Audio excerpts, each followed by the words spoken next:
আমার নাম রিয়া। রিয়া, বাড়ি কোথায়, জন্ম জেলা? আমার হোম ডিস্ট্রিক্ট পাবনা।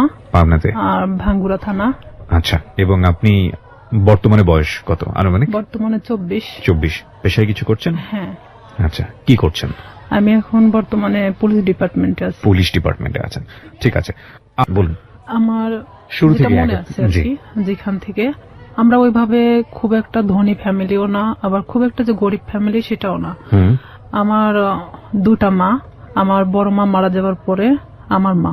জি। তো সেখানে আমার ওই ঘরের 2 বোন আছে। জি। আমরা 1 ভাই 3 বোন, এই যে আমরা সর্বমোট 6 জন। আমার যে মা মারা গেছে সে অনেক ছোট রেখে বাচ্চাদের রেখে মারা যায়। তো সেখানে আমার মাই তাদেরকে লালন পালন করে। আমরা কখনো বুঝতে পারি নাই যে তারা আমার সৎ বোন। এভাবে এখনো আমাদের এই ফ্যামিলিটা এভাবেই আছে। আমার বাবা কি করতেন? আমার বাবা কৃষক। আমরা যখন ছোট ছিলাম তখন আমার বাবা রিক্সাও চালাতো। তো সেখানে আমরা সার্ভিস লাইফে 3 জন আছি, আমি, আমার ছোট বোন আর আমার ভাই। 3 জনই আমরা পুলিশ ডিপার্টমেন্টে আছি। আমি বলি গর্বের বিষয় যে আমার বাবা একজন কৃষক কিংবা রিক্সা চালক হিসাবে আমাদেরকে যেখানে নিয়ে আসছে, এটা অনেক বড় বিষয়। নিশ্চয়ই। আমার বাবা অন্যের জমি চাষ করত, অন্যের জমি লিজ নিত, বর্গা নিত, নিয়ে চাষ করে আমাদের জীবনটা এভাবেই চলতো। কিন্তু কখনো আমরা যে 5 বোন 1 ভাই, আমার বাবা কখনো অন্যের কাছে হাত পাততে দেয়নি। আমরা যতটুকুন পাইতাম কখনো আমরা বুঝি নাই অভাবটা, কারণ আমাদের বুঝতে দিত না। ঈদের সময় আসলে আমাদেরকে সবাইকে যেভাবেই হোক না কেন ড্রেস দিত। দেখা যেত আমার যে বড় বোন ছিল তাকে ড্রেস দিতেই হবে। তো আমি না এরকম আগে থেকেই ভাবতাম, আমার বাবা তো আসলে একজন কৃষক, সে আমাকে ঈদে দিলে পরের ঈদে হয়তো অন্যজনকে দিবে। কিন্তু আমার বড় বোনের মধ্যে এটা ছিল না। কিন্তু ও মানুষ হিসেবে খুব ভালো একটা মানুষ। কিন্তু সেখানে আমার ভাই তো বড় ছিল, আমাদের 3 বোনের বড় ছিল। ভাই তো ইচ্ছা করলে কিছু করতে পারতো, কিন্তু সে একটা অন্যরকম কোয়ালিটির। তার সাথে কখনো কথা বলা যেত না, রাগান্বিত, সে যেটা ভাববে সেটাই। তো এরকম দেখা গেল যে সে যখন এসএসসি পরীক্ষা দেওয়ার পরে সে ফেল করে, কারণ অন্যরকম বন্ধু বান্ধবের সাথে মিশতো, বিভিন্ন করতো। তো বাবা অনেক করতো যে আমার তো একটাই ছেলে আর ভবিষ্যৎ প্রজন্ম তো আমার এটাই। আমার বাবা দেখা যেত আমার ওই 2টা বোনকে বিয়ে দিয়ে দিছে, আমার বড় মায়ের, আর আমার বোন যেটা বড় তাকেও বিয়ে দিয়ে দেয়। তো দেখে আমার চাচা কিংবা আমার ফুপারা সবাই মিলে ভালো ভালো দেখে বিয়ে দিছে। দেওয়ার পরে তো এখন থাকলাম আমি। আপনার বয়স কত তখন? তখন আমার বয়স 13 বছর। আচ্ছা। তখন দেখা যায় তো বিভিন্ন সময় আমাকে বিভিন্ন ছেলেরা দেখতে আসতো, কিন্তু এটা আমি পছন্দ করতাম না। আমার চিন্তা ভাবনা ছিল পড়াশোনা করব, আমি নিজের পায়ে নাও দাঁড়ালে আমি একটা ম্যাচিউরড হওয়ার পরে বিয়ে করব, এরকম আমার চিন্তা ভাবনা ছিল। তো সেখানে দেখা যাচ্ছে যে আমার চাচা চাচিরা যারা আছে আমাদেরকে নিয়ে অনেক রকম কথা বলতো, কারণ তাদের 2 ছেলে 2 মেয়ে, 2 ছেলেই শিক্ষিত, 2টা মেয়ে শিক্ষিত। তো সেখানে তাদের চেয়ে আমরা একটু হলেও নিম ছিলাম, কারণ আমার বাবা যখন ছোট ছিল তখন আমার চাচাকে সেই বিয়ে পর্যন্ত সেই পড়াইছে। আমার বাবা ছোট ছিল তারপরও তাকে পড়াইছে আমার বাবা। তো সেখানে আমার ভাইকেও অনেক বোঝানো হয়, সে পড়াশোনা বাদ দিয়ে দেয় অলরেডি, যা তার ভালো লাগে না। ভালো লাগে না, তুমি কিছু একটা করো। আমার বাবার কথা যে কিছু একটা করো, কারণ তোমাকে আমি কত বছর বসায় রাখে খাওয়াবো। আমার ভাই বলে যে আমি কিছু করতে পারবো না, সে একদম চাচাছোলা কথা বলে, বিভিন্ন সময় মাকে মারতে যায়। এক কথায় যে সে অন্যরকম একটা কোয়ালিটির মানুষ। সবার বড় ছিল উনি। হ্যাঁ, উনি কাজ করছে, এগুলো করে, বন্ধু বান্ধবের সাথে মেশে। ও যেখানে 16-17 বছর বয়স, আর ও যাদের সাথে মিশতেছে তাদের 25-26 বছর বয়স। আইসে দেখা যেত কেউ কথা বললে তারাই মারতো ধরে। যেহেতু আমরা ছোট ছিলাম, আমার 5 বোনের মধ্যে আমি সবসময় রুখে দাঁড়াতাম। তো আমি বলতাম, কেন তুমি মাকে মারতে যাবা, দোষটা তো তুমি করছো, তুমি পড়াশোনা করো না, তুমি বন্ধু বান্ধব নিয়ে আড্ডা দাও। তার কথা যে আমি কেন এই কথাগুলো বলবো। তার ইচ্ছা, বাবা থেকে টাকা যাচ্ছে, ওকে দিতে হবে। নেশা করতো না, কিন্তু তাস খেলতো, এটা খেলতো, সেটা খেলতো। আমার বাবা যখন দিত না তখন দেখা যেত যে ও বিভিন্ন সময় মাঠ থেকে নিয়ে যেত, মাকে জোরপূর্বক ভাবে মাঠ থেকে কারাছেড়া করে নিত, এরকম। তো এই সময়টা কি আপনি লেখাপড়া করছিলেন নাকি? লেখাপড়া আমি তখন স্টাডিং রানিং এ আছি। কোন ক্লাসে পড়ছিলেন তখন? আমি তখন 6-7 এ পড়ছেন। আচ্ছা। আমার ভাই প্রতিনিয়ত আমাকে দেখতে পারে না। ও যদি খাইতে বসে সেখানে যদি আমি যাই, ও ওখান থেকে উঠে চলে যাচ্ছে, কিংবা ভাতের প্লেটটা আর যদি ফেলে দিল। আমি যদি কারোর সাথে কথা বলি, দেখা যাচ্ছে সেটা নিয়ে এসে বাড়িতে তিলকে তাল বানানো হচ্ছে। মানে বিভিন্ন, যেটা ধর্তব্য তুল্যের মধ্যে বলাই চলে না। অলওয়েজ সময় মানে আমার দোষটা খুঁজে বেড়াতো, কারণ আমি সবসময় প্রতিবাদী ছিলাম। আমি আমার বাবার পক্ষে ছিলাম, আমার মার পক্ষে ছিলাম। আমার বাবা যখন কৃষক, উনি যখন মাঠে কাজ করত, আমি হেল্প করতাম। বর্ষার শেষে আপনার রসুন, পেঁয়াজ এগুলো অনেক কিছু গাড়া হয়। ওকে। তো সেই সময় আমি আমার বাবার সাথে গিয়ে আমি ওই পেঁয়াজ রসুন গুলো আমি গাড়তাম। মানে দিনের পর দিন এভাবে আমি জমিতে কাজ করতাম। হ্যাঁ, জমিতে কাজ করতাম। তো এলাকার সবাই বলতো যে এটা যদি অমুকের মেয়ে না হয় ছেলে হতো, ভবিষ্যতে অনেক কাজ হতো। তবে আমি পুলিশ ডিপার্টমেন্টে আসার আগে থেকে আমার স্বপ্ন ছিল যে আমি পুলিশ ডিপার্টমেন্টে জব করব।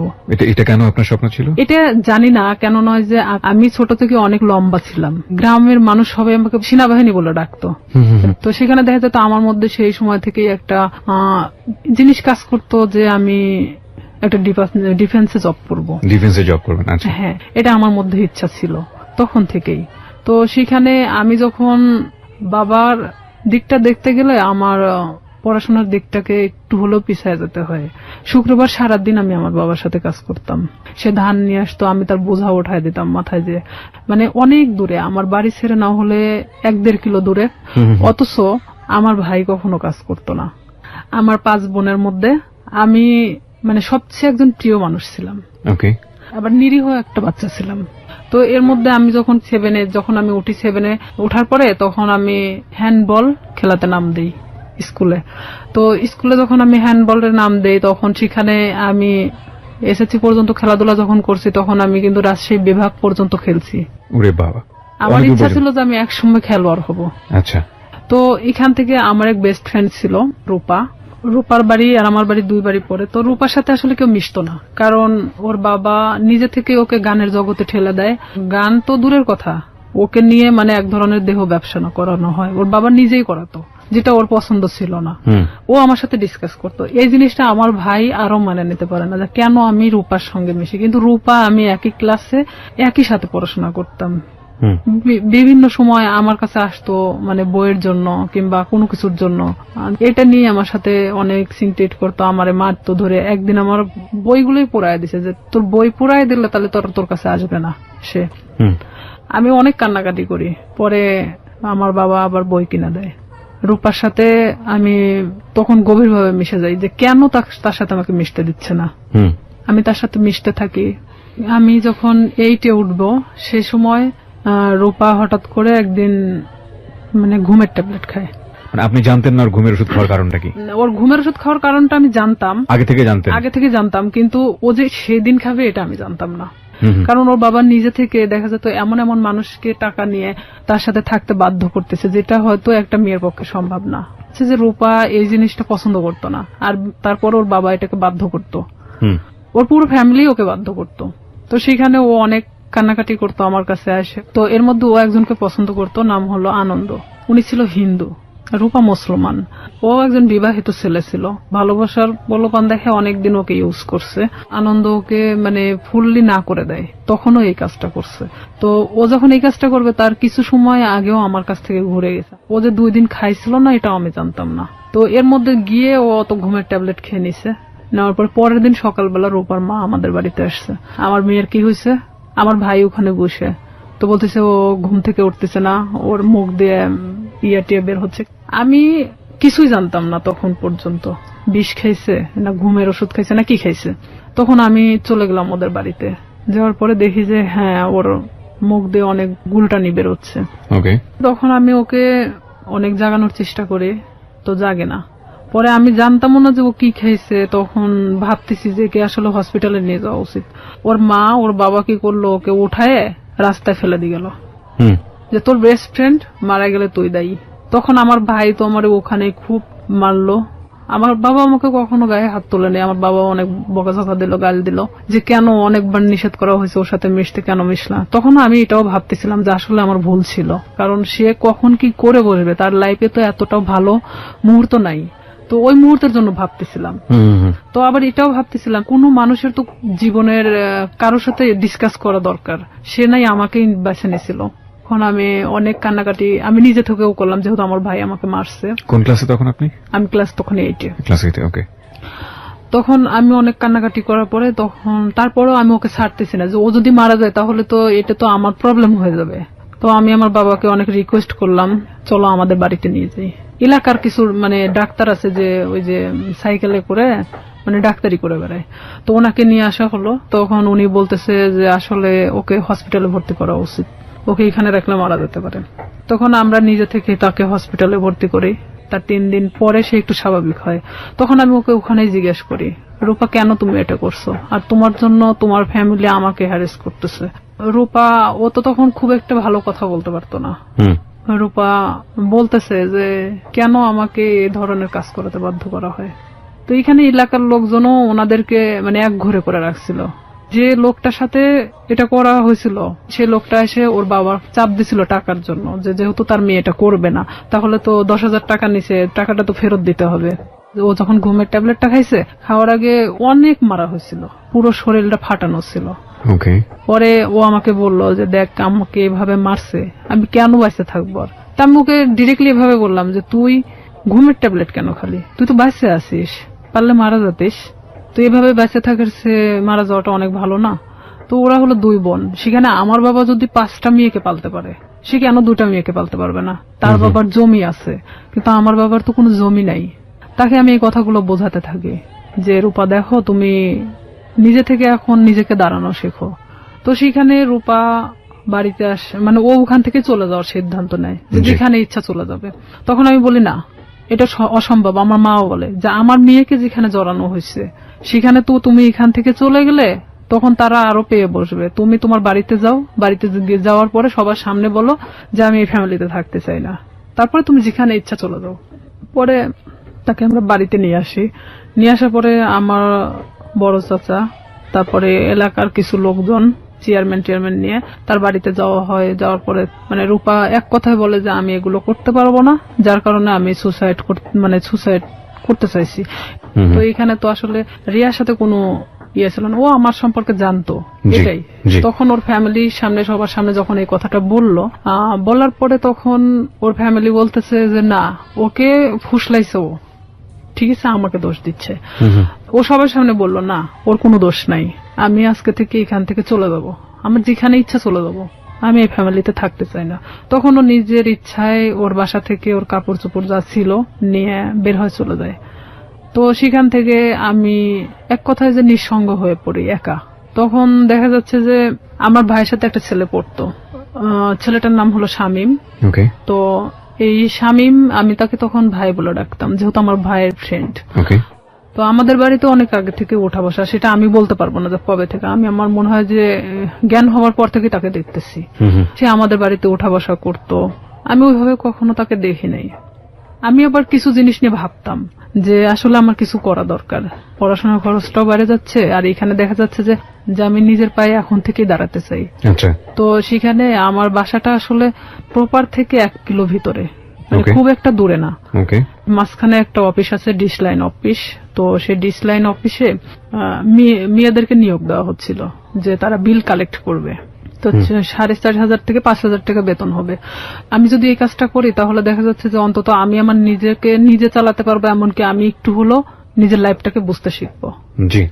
তো ওনারা বলতেছে যে তুমি আমাদের ফিক্সড বেতন হলো 4,500 টাকা, আমরা তোমাকে কিছু এলাকা দেব, সেই এলাকাটা নেওয়ার পরে তুমি যদি চাও যে হ্যাঁ আমি তার চেয়ে বেশি নিতে পারবো, তাহলে তোমার বেতনটা বাড়বে। আর যদি তুমি সেই এলাকার মধ্যেই থাকো যে এর চেয়ে আমি বেশি পারবো না, তাহলে তোমার 4,500 টাকার বেশি হবে না। আমাকে সব কথা খুলে বলা হয়। প্রথম মাসটা আমি 350 কার্ড নেওয়া হয়, 4টা এলাকায় 350 কার্ড ছিল, 350 ডিশ লাইন ছিল। তখন আমার তো নিজের এলাকা, প্রপার থেকে আমার বাড়ি যতটুকুন দূরে এতটুকুনের মধ্যে সবকিছু। তো এক একটা বাড়িতে দেখা যাচ্ছে 2টা-3টা করেও ডিশ লাইন থাকে। তো 350 কার্ড খুব একটা বেশি জায়গা না। আমার ভাই এটা পছন্দ করতো না, কিন্তু আমার বাবা পছন্দ করতো। তো সেখানে আমি যখন এই কার্ড নিয়ে প্রথম বাড়ি বাড়ি যাই, তাদেরকে আমি বলে আসি যে দেখেন আমি তো প্রত্যেকদিন আসতে পারবো না, হয়তো একটা এলাকায় আমি 1 দিন করে ঢুকবো, আপনারা একটু টাকাটা রাইখে দিয়েন, বেশি তো না 100 টাকা করে রাইখে দিয়েন, আমি এসে নিয়ে যাব। তো আমি এভাবেই যখন বিল কালেক্ট করতে থাকি, আমার দেখা যেত যে মাসে 3 দিন বের হলেই হয়ে যেত। আমি ইচ্ছা করলে আরো মানে জায়গা নিতে পারি। ডিশ লাইনে আপনি মেয়ে হয়ে হয়ে বিল কালেক্ট করতেন, কোনো হ্যাঁ, সমস্যা হতো না? আমাদের ওখানে সবাই মানে সব মেয়েরা করে মেয়েরা সব কাজ। করে। আচ্ছা আচ্ছা, ওকে, খুব ভালো তো। হ্যাঁ, তো আমি আমার স্কুল শেষ করে আমি যখন হাঁটে আসতাম ওই এলাকা দিয়ে, তখন আমি ওই বিল কালেক্ট করতে করতে চলে আসতাম। এটা শামীমের বাড়ির মধ্যেও পড়ছে আমার এলাকাটা। জি। তখন শামীমের বাসা তো ওই ডিশ লাইনের অফিস থেকে 200-300 গজ দূরে হবে। একদিন হঠাৎ করে শামীম আমাদের বাড়িতে আসে। উনি কি মানে সম্পর্কে কি হতো আপনাদের? সম্পর্কে আমার ভাইয়ের বন্ধু। আপনার ভাইয়ের বন্ধু হতো? হ্যাঁ, ওকে। ওইভাবে চিনা, কিন্তু আমি কখনো কথা বলতাম না। হঠাৎ যদি কথা বলতাম মানে ভাইয়া হিসাবে কথা বলতাম। সে আমার 10 বছরের সিনিয়র ছিল। উনি আমাকে একদিন এসে খোঁজ করে আমার মার কাছে। মাকে এসে বলতেছে যে রিয়া কোথায়? তো আমার মা বলতেছে ভিতরে আছে। এখন আমাকে ডাক দিল, আমি আসলাম। তো বলতেছে যে তোমার নাম্বারটা দেওয়া যাবে? তো বললাম কেন? আমার মার সামনে বলতেছে। তো বললাম কেন? তো বলতেছে যে আসলে আমার তো 2 মাসের বিল দেওয়া হয় নাই, তো আমি তো এই মাসেও দিতে পারবো না, তো যখন দিব তখন তোমাকে আমি ফোন দেবো। তো বললাম ঠিক আছে। যেহেতু ভাইয়ের বন্ধু, সেখানে তো আমি কখনো এ ধরনের কোনো কিছুই ভাবি নাই তাকে নিয়ে। আমাকে যেদিন নাম্বারটা নিয়ে গেছে তার পরের দিন রাত্রে ফোন দেয়। এটা হলো 2007 সালের ঘটনা। আমি তখন ক্লাস 8 এর শেষের দিকে। আমি ফোনটা রিসিভ করলাম। রিসিভ করার পরে সে কথা বললো না। আর আমি ওনার নাম্বারটা চিনতামও না। কথা বলে না। তো 2-3 বার আমি ফোনটা রিসিভ করলাম। রিসিভ করার পর তখন রাত 12টা বাজে। আর 2007 সালের ওদিকে 12টার পরে যে 25 পয়সা মিনিট ছিল, তো সেই সময় ও আমারে ফোন দিত। তো ফোন দিত, আমি কথা বলি যে কে কে এরকম বলতাম। আর তখন ওইভাবে আসলে ব্ল্যাক লিস্ট এটা সেটা বুঝতামও না। জি। তো ওইভাবে তো ফোনটা ব্ল্যাক লিস্টও করতে পারতেছি না। এখন আমি তো বারবার বলতেছি কে আপনি, কথা বলেন না কেন? তো হঠাৎ করে অন্য একটা নাম্বার থেকে ফোন দিছে। তো এখন বলতেছে রিয়া আমি শামীম। আমি বলতেছি কোন শামীম? তো বলতেছে যে তুমি আমাকে চেনো না? আমি বললাম না। তো আমি তখন বুঝতে পারছি যে শামীম বলতে তো উনি হবে। তো আমি বলতেছি না, আমি তো ঠিক চিনলাম না, আপনি কে? তো বলতেছে যে আমি তোমার ভাইয়ের বন্ধু। তো আমি বললাম হ্যাঁ বলেন। তো এত রাত্রে ফোন দিচ্ছেন কেন? তো বলতেছে যে তোমার সাথে আমার কিছু কথা ছিল। তা আমি বললাম ঠিক আছে বলেন, সমস্যা নেই। তো বলতেছে যে তোমারে কেউ একজন পছন্দ করে।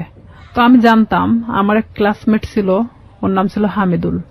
তো ও আমাকে এর আগে ঠিক 4-5 দিন আগে ও আমাকে মানে প্রপোজ করে, যেটা আমি অ্যাকসেপ্ট করি না।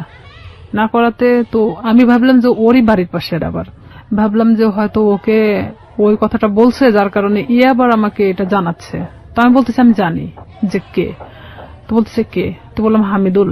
আমি ওকে পছন্দ করি না, ওকে নিষেধ করে দিন, ও যেন আমাকে এই ধরনের মানে প্রস্তাবনা না দেয়। তখন বলতেছে আমি তো এটা জানতাম না যে হামিদুল তোমাকে পছন্দ করে।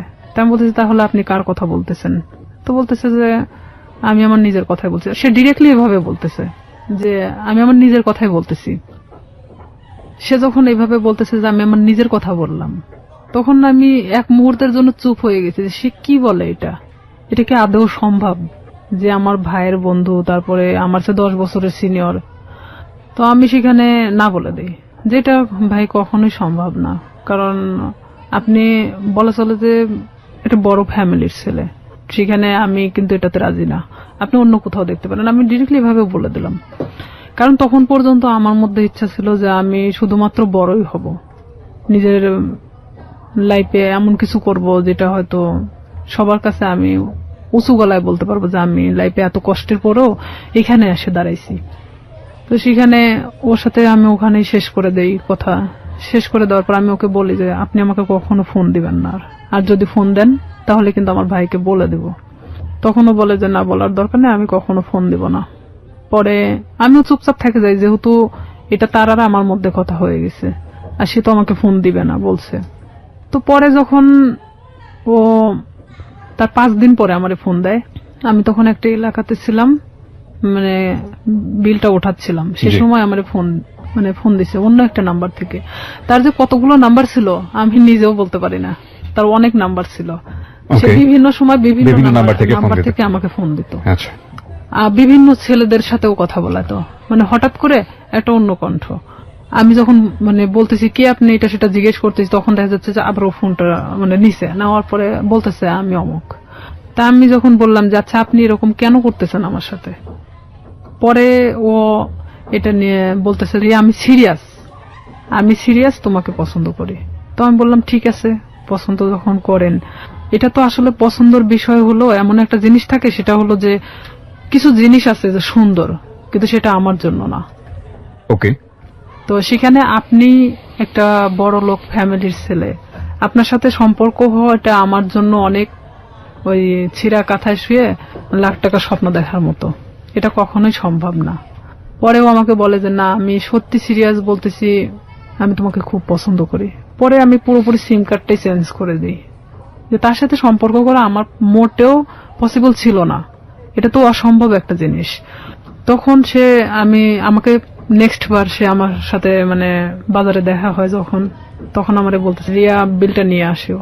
তো তখন আমি বলি যে এখানেই দিয়ে দেন, আমি তো এখানেই আছি, কার্ডটা আমার সঙ্গেই আছে, আপনি এখানেই দিয়ে দেন।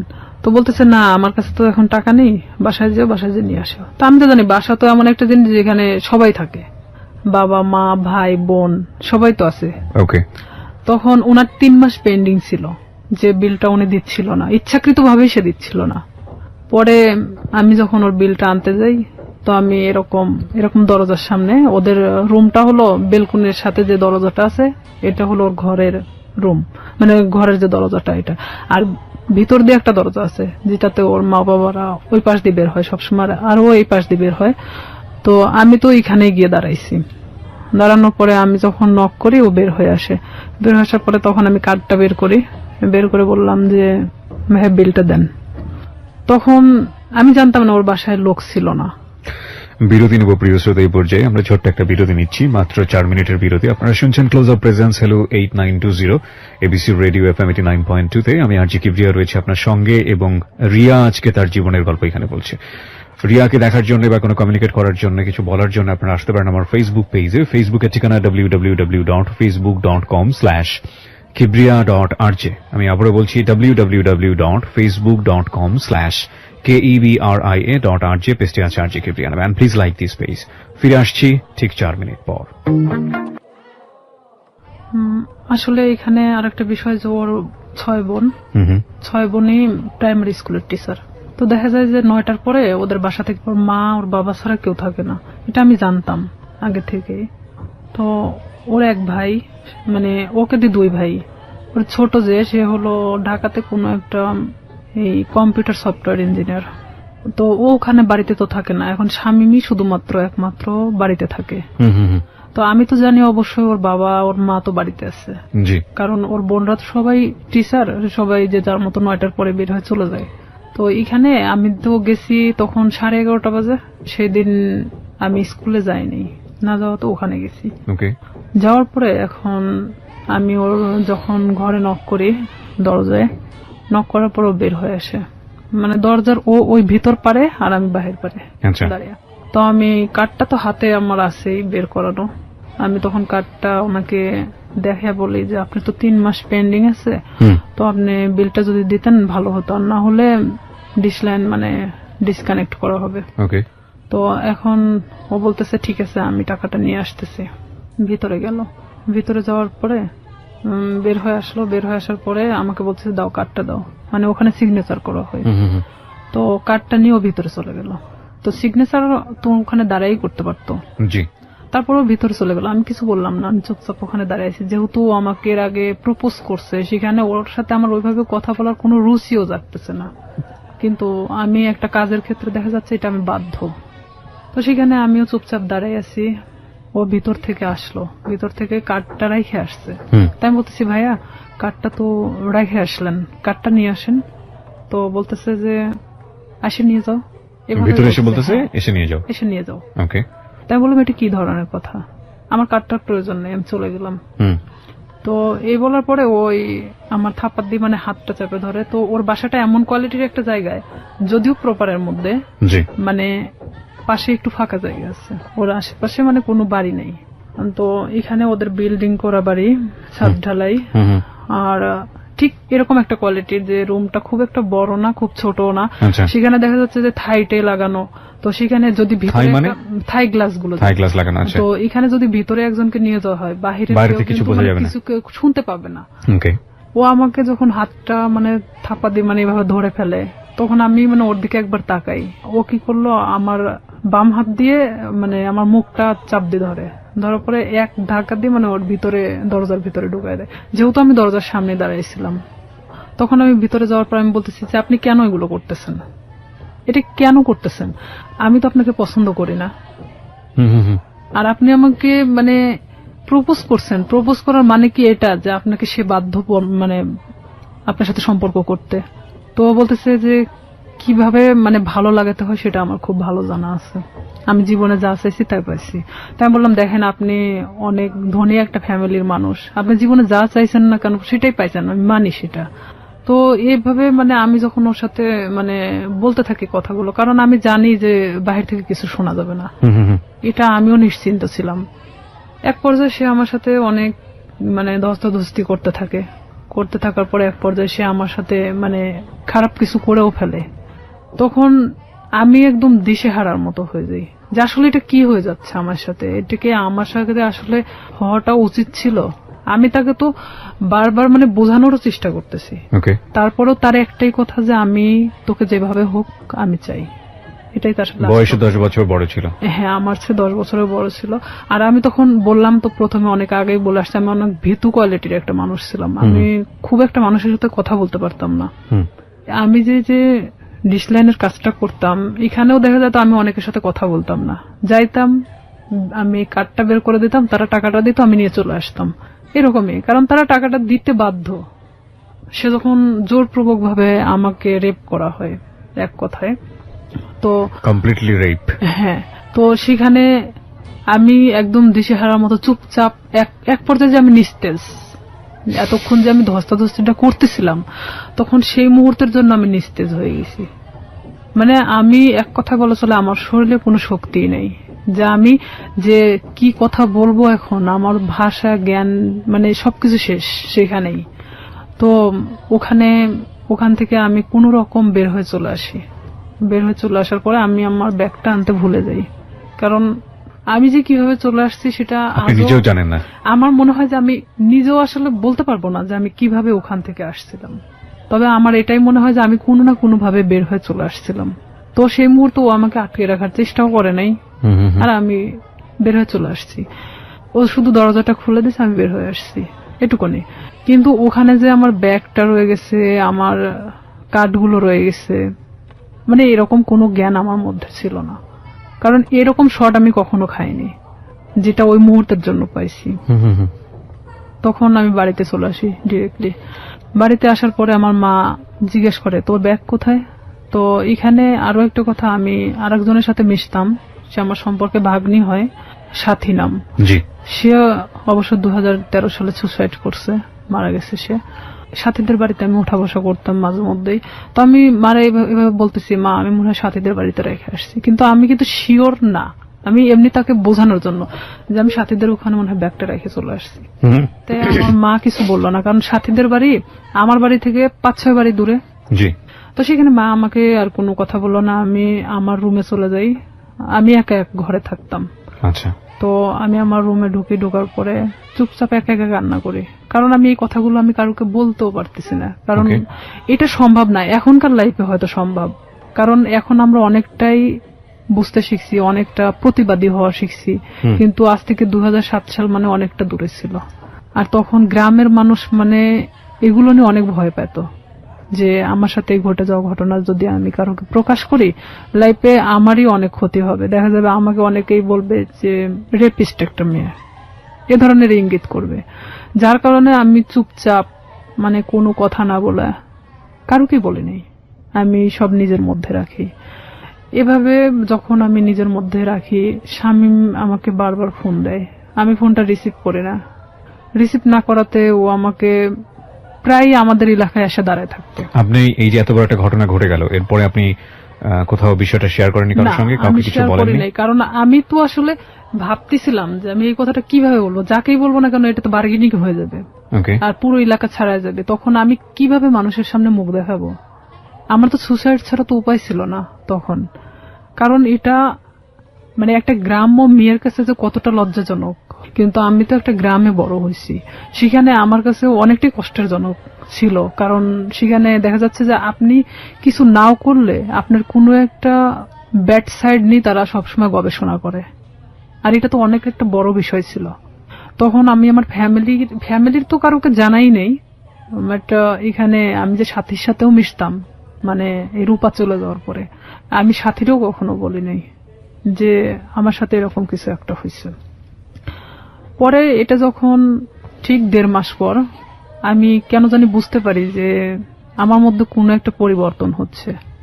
পরিবর্তনটা এরকম, হয়তো আমার কোনো কিছু ভালো লাগে না, খাইতে মন চায় না, উঠতে মন চায় না, বসতে মন চায় না, মানে আমি একটা অন্যরকম জিনিস ফিল করতেছি নিজের শরীরের ভিতরে। হ্যাঁ, যেটা এক কথায় যে আমি ঘুমাইলে উঠতে পারি না, মানে খালি ঘুমাতেই মন চায়।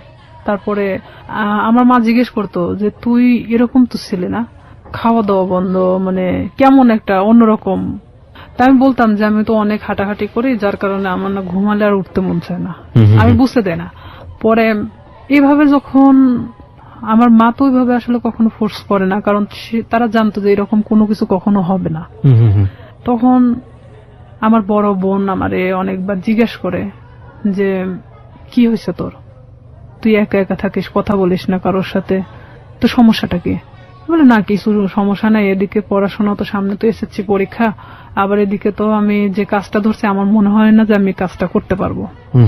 কারণ আমি তখন একটা জিনিস ভাবতেছিলাম যে আমি আজ বড় হতে গিয়ে অনেক ছোট হয়ে গেছি, এটাই ভাবতেছিলাম। এরপরও আপনাকে ফোন দিয়ে বারবার ডিস্টার্ব করতো, চাইতো? হ্যাঁ, সে বারবার আমাকে ফোন দিত, ফোন দিয়ে বলতো যে তুই কেন ফোনটা রিসিভ করিস না, এতবার ফোন দেওয়ার পর কেন রিসিভ করিস না, তুই তো গাড়ি করেই বলতো। আমি বলতাম দেখেন আপনি আমাকে কেন এরকম করতেছেন, এটা করার মানেটা কি, যা হবার তা তো হয়ে গেছে, আপনি তো একটা মেয়েকে ভোগ করার দরকার ছিল, করছেন। আমি এভাবেই বলি তাকে, তাহলে আর কি দরকার? তো সে আমাকে বলে যে না, কিন্তু আপনাকে আমার এই প্রশ্নটা আবারও করতে হবে, এত বড় একটা ঘটনা ঘটে যাবার পরে আপনি বাসায় শেয়ার করলেন না কেন, কাউকে জানালেন না কেন? শেয়ার করিনি আসলে, এটা আমি অনেকটা ভীত ছিলাম, যেহেতু আমার ভাই পূর্বে থেকে আমার সাথে ভালো সম্পর্ক না। এখানে যদি আমি শেয়ার করি দেখা যাচ্ছে যে অনেকটা আমার দিকেই গড়াবে। আচ্ছা, এটাও একটা বিষয় ছিল। আর একটা কথা যে সমাজ, যেটা মানুষ হয়তো আমাকে খারাপ ইন্ডিকেট করবে যে মেয়েটা এরকম হয়েছে, হয়তো আমার প্রফেশনাল লাইফে আমি যেটা হতে চাচ্ছি সেখানে আমি আমার লাইফ নিয়ে সবসময় বেশি ভাবতাম। আমাদের সোসাইটিটাই ফরচুনেটলি এন্ড আনফরচুনেটলি এরকমই, আমরা কোনো ঘটনা ঘটে গেলে সেটা নিয়ে যতটা কেওয়াস তৈরি করি, কেউ কখনো ভেতরে যাওয়ার চেষ্টা করি না। এবং সেটার রিফ্লেকশন ইদানিং ফেসবুকে এত বেশি দেখা যায় যে সামটাইমস উই ফিল অ্যাশেমড, লজ্জিত হই।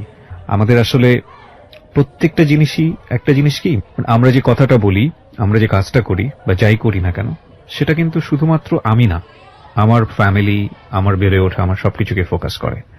আর কোন একটা মানুষের কোন পার্টিকুলার বিষয় ধরে সে বিষয়টা নিয়ে নাড়াচাড়া করা, কাউকে খুব সোজাভাবে মন্তব্য করে দেয়া, বিশেষ করে এই যে রেপের মতো ঘটনাটা, যেটা হলে আমাদের সমাজে সবসময় মেয়েদের দিকে আঙ্গুল তোলা হয়, ভিকটিমের দিকে আঙ্গুল তোলা হয়। এবং দেখবেন যে পত্রপত্রিকায় যখন সংবাদ আসে, আমরা আমাদের সামাজিকতার কথা ভেবে ওই মেয়েটাকে আমরা সামনে আনি না, ফোকাস করি না, তার ছবি প্রকাশ করি না। কেন করি না এই কারণে সামাজিকতায় সমস্যা হবে। তার মানে আমাদের সামাজিকতা কতটা দুর্বল।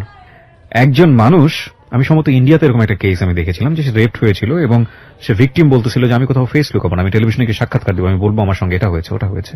আমি কেন ফেস লুকাবো, আমি তো কোনো অপরাধ করিনি।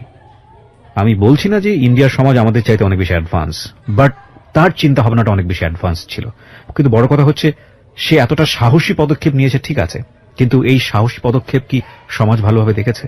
এবং দেখে না বলেই আমরা যে মেয়েটি রেপ হয় তাকে আমরা ফোকাস করি না এবং করতে পারি না।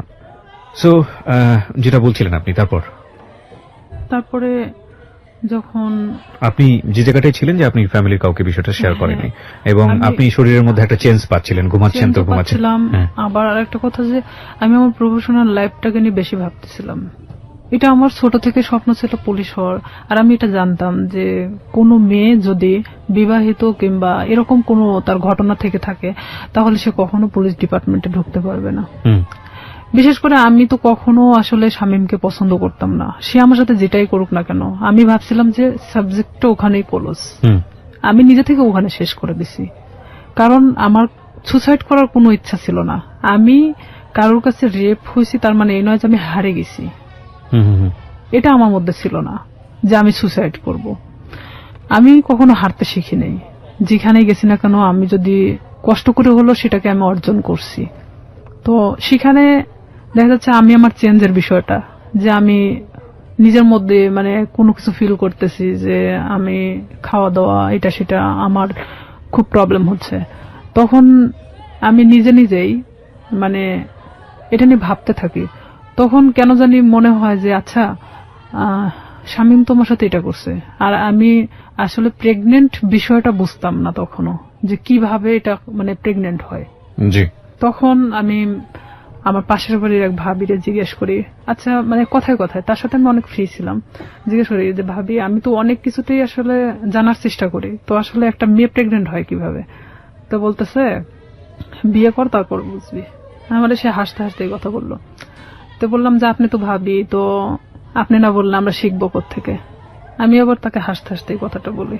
তো বলতেছে যে এরকম মানে মেয়েদের তো প্রত্যেক মাসে যে ইয়াটা হয়, এটা যদি দেখা যাচ্ছে যে কারোর সাথে মানে তার হাজবেন্ডের সাথে মেলামেশা করার পরে যদি না হয় তাহলে সে প্রেগনেন্ট। তখন আমি যখন ওখান থেকে এই কথাটা শুনছি, আপনি বিশ্বাস করবেন না, আমি মনে হয় এক মুহূর্তের জন্য এই পৃথিবী ছেড়ে চলে গেছি। যা আমিও তো ঠিক 1.5 মাস হলো এরকম অবস্থাতে আসছি, আমারও তো এটা হয়নি, তার মানে কি আমি প্রেগনেন্ট? এটা আমি এখন কিভাবে এটাকে লুকাবো? কারণ এতক্ষণ পর্যন্ত যা ঘটে গেছিল সেটা লুকানো সম্ভব ছিল, বাট এটা এখন আমি কিভাবে লুকাবো? এটা কি আদৌ সম্ভব? আর তখন এক মুহূর্তের জন্য মনে হচ্ছিল যে আমার চেহারার মধ্যে একটা অন্যরকম ছাপ নামে আসে। তখন আমার ওই ভাবি বলতেছে তোর কি হয়েছে? আমি বললাম না আসলে শরীরটা কয়েকদিন ধরে ভালো লাগতেছে না, অটোমেটিক কেন জানি মনে হচ্ছে প্রেশারটা নামে গেছে। তো আমি তো ওখানে বসে পড়ি, প্রায় আমি আধা ঘন্টার মতো বসে মানে নিজে ভাবতে থাকি। আর আমার শরীরটা এত ঘামতেছিল, মানে এক কথায় যে আমি মৃত মানুষের মতো বসে আছি। তো তখন ভাবি যে এটাকে আমি কিভাবে সমাধান করব, আমি কিভাবে আমার ফ্যামিলিকে বলবো এখন, যেটা 1.5 মাস আগে ঘটে যাওয়া ঘটনা। আর এর মধ্যে কন্টিনিউ ও আমার সাথে এরকম যোগাযোগ রাখার চেষ্টা করে, কিন্তু আমি রাখি না। তখন ইচ্ছাকৃতভাবে আমি ওকে ফোন দেই ব্যাপারটা আসলে জানানোর জন্য যে এটার কি কোনো সমাধান আছে কিনা, যদি হয় নিজে থেকে সমাধান করার মতো। কারণ আমি চাই না যে আমি আমার লাইফে কখনো থেমে থাকি কারোর জন্য। তখন ওকে আমি যখন ফোন দিয়ে বলি যে শামীম আমি তো এরকম, আর এটা বিষয় তো আমি জানতামও না, তুমি তো আমার চেয়ে 10 বছরের সিনিয়র, তুমি যে আমার সাথে এটা করছো, যেটাই করো না কেন তুমি আমাকে বলতে পারতা যে এরকম হওয়ার সম্ভাবনা আছে, তুমি সেটাও আমাকে বলো নাই। তো এখন বলতেছে যে এখন তুই কি করবি সেটা তুই জানিস, সেটা আমি জানি না। তখন থেকে totally or SIM card of, মানে যখন আমি ব্যাপারটা ওকে জানাই তখন থেকে ওর সিম কার্ডটা টোটালি অফ করে দেয়। আমরা আরেকটা বিরতি নিচ্ছি রিয়া, তারপর সিমটা বন্ধ। হ্যাঁ, সিমটা তখন বন্ধ ছিল। আমি অনেক চেষ্টা করি, আমি সারা রাত চেষ্টা করি, কারণ সেই ছিল একমাত্র আমার লাইফের ঘটনা জানে, যেটা তার সাথে ঘটে যাওয়া। কোনো ক্রমে যদি আমাকে এটা থেকে মানে রেহাই দিত তাহলে হয়তো আমি আমার সামনের লাইফটা হয়তো ভালোভাবে কাটাতে পারতাম। কারণ আমি গ্রাম্য মেয়ে হিসেবে আমি এটা কখনোই মানে ফ্ল্যাশ করতে পারতেছিলাম না, এটা আমার কখনো সাহসে কুলায় উঠতেছিল না। ওকে, যখন ওকে আমি বারবার ফোন দিতে থাকি, ওর ফোনটা সুইচ অফ তো সুইচ অফে, কোনো প্রকার ওকে আমি যোগাযোগ করতে পারতেছি না। তখন আমি ভাবলাম যে কোনো ভাবে এটা আমাকে পদক্ষেপ নিতে হবে। তখন পরের দিন সকালবেলা মানে আমি পুরোটাই আনবো না, এক কথায় যে মানে পাগল বলা চলে, আমার মা খাইতে বললো আমাকে, আমি না খেয়ে বের হয়ে গেলাম বাড়ি থেকে। হসপিটালের সামনে বসে আছি, কিছু ডিসপেন্সারি আছে সামনে বসে আছি, ওখানে বসে বসে ভাবতেছি যে আসলে কি করা যায়। ভাবলাম যে আচ্ছা এটা আমি টেস্ট করাই নাই আগে, যে আসলে কি আমি প্রেগনেন্ট কিনা, অযথা এটা নিয়ে আমি কেন ভাবতেছি, নিজে পরীক্ষা করে দেখি। তো এখানে যে প্রেগন্যান্সি টেস্ট করানোর জন্য আপনার যে টেস্ট টিউব যে কাঠিগুলো পাওয়া যায়, ভাবতেছি যে আমি দোকানে কিনতে গেলে তারা ইভেন কি ভাববে আমি একটা অবিবাহিত মেয়ে, তো সেখানে আমি কেনই বা ওটা চাইতে যাব। আর যেহেতু আমার এলাকার লোক সবাই, তো সেখানে আমি গিয়ে বলতেছি দোকানদারকে, এমন ভাবে বলতেছি যে ওটা আসলে আমার না। তখন আমি বলতেছি আঙ্কেল একটা ওই টেস্ট টিউব ওই কাঠিগুলো দেন তো। তো বলতেছে কার জন্য? তো বললাম আমার এক চাষির জন্য। বলতেছি একটু তাড়াতাড়ি দেন। মানে এমন আমি উৎসাহী দেখাচ্ছিলাম যে আমি আসলে এটার প্রতি কোনো চিন্তা করতেছি না, জাস্ট আমাকে কেউ কিনতে দিছে এরকম ভাব। তো আমি ওটা নিয়ে বাড়ি চলে আসি। বাড়িতে আসার পরে আমি বাথরুমে গিয়ে আমি টেস্ট করাই। টেস্ট করানোর পরে দেখি যে হ্যাঁ আমি প্রেগনেন্ট। আমি মানে নিশ্চিন্ত সেখানে, পরে মানে আমি আর উঠে দাঁড়াতে পারতেছি না। যতটা মানে এটা নিয়ে নিশ্চিন্ত হচ্ছি, এতটা মানে আমি নিজে থেকে মানে নর্মাল হয়ে পড়তেছি। যেহেতু আমি এটা নিশ্চিত হতে পারছি, এখন এটাকে কিভাবে সমাধান করতে হবে সেটা ঠিক আমাকেই করতে হবে। আমি যে দোকান থেকে ওটা নিছি, তো ওই দোকানে গিয়ে আমি বললাম যে আঙ্কেল, মানে যার জন্য কাঠিটা নেওয়া হয়েছিল আমার সে চাচি হয়, তো ওনার তো 1 বছরে একটা বাচ্চা আছে। তো আসলে এটা সত্যি যে আমাদের চাচিমার 1 বছরে একটা বাচ্চা ছিল। আমি বলতেছি ওনার তো 1 বছরে একটা বাচ্চা আছে, তো উনি আবার তো প্রেগনেন্ট, তো উনি এটাকে অ্যাবর্শন করাতে চাচ্ছে। তো বলতেছে কয় মাস? তো বললাম যে সঠিক তো আমি জানি না। তো বলতেছে যে তুমি শুনে আসিও, তাহলে সে অনুযায়ী মানে বলা যাবে। তো আমি সেই মুহূর্তের জন্য ভাবলাম যে আসলে এটা আমার একদিন ওয়েট করাটা উচিত, যেহেতু এখানে পুরোটা আমি নিজেকে এড়ানোর চেষ্টা করতেছি। পরের দিন সকালে আবার যাই, যাওয়ার পরে বলতেছি যে আমার কাছে বলা হয়েছে 1.5 মাস। তো বলতেছে যে 1.5 মাস হলে আসলে তো আসলে এইভাবে তো এগুলো খুব সেন্সিটিভ একটা জিনিস, অনেক রিস্কি হয়ে যায়। তো থাক না, 1 বছরে যেহেতু বাচ্চা আছে এটা থেকে যাক, সমস্যা কি? তা আমি বলতেছি আসলে আমার চাচাও তো খুব একটা ভালো দেখে না, তো ওই ক্ষেত্রে আসলে চাচি চাচ্ছে না যে বাচ্চাটা রাখুক। তো এখানে আমি বলতেছি না, আসলে আমাকে তো খুব জোর করে বলছে যে বাচ্চাটা সে রাখবেই না। তো সেখানে যদি আপনি পারতেন ওষুধটা দিলে উপকার হতো। তো আমি আসলে সেভাবে উৎসাহ দেখাচ্ছি না, কারণ এখানে দেখাতে গেলে দেখা যায় যে নিজেরটা একটু মানে বেশিটা বাড়ায় আসে। তখন আমি 2-3 বার রিকোয়েস্ট করার পরে তো বলতেছে যে আসলে এটা তো কোনো খুব হাই রিস্ক, তো প্রেগন্যান্সি থেকে থাকে তাহলে কি উনি নিশ্চিন্ত? তো বললাম হ্যাঁ নিশ্চিত যে প্রেগন্যান্ট উনি।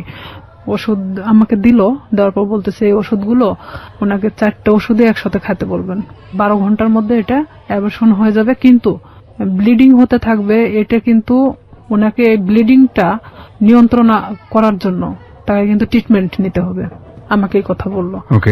আমার চিন্তা যে আমি খাওয়ার পরে যদি অ্যাবর্শন হয়ে যায় তারপর আমি মারা গেলে যাক, বাঁচিমরি ওটার কোনো সমস্যা নেই। হ্যাঁ, আমি তখন চিন্তা করতেছি যে যেটাই হোক না কেন আমি যে কোনো ভাবে বোঝাতে পারবো তাদেরকে যেটা আমার নর্মালি এটা আমার হয়ে গেছে। তখন আমি বাড়িতে চলে আসি। বাড়িতে আসার পরে আমি এই জিনিসটা রাত্রেবেলা খাই। খাওয়ার পরে আমার ঠিক রাত 12টা 12:30টার দিকে আমার পেটে অনেক পেন করে, অনেক ব্যথা করতেছিল। আমি কিছুতে মানে ঠিক থাকতে পারতেছিলাম না।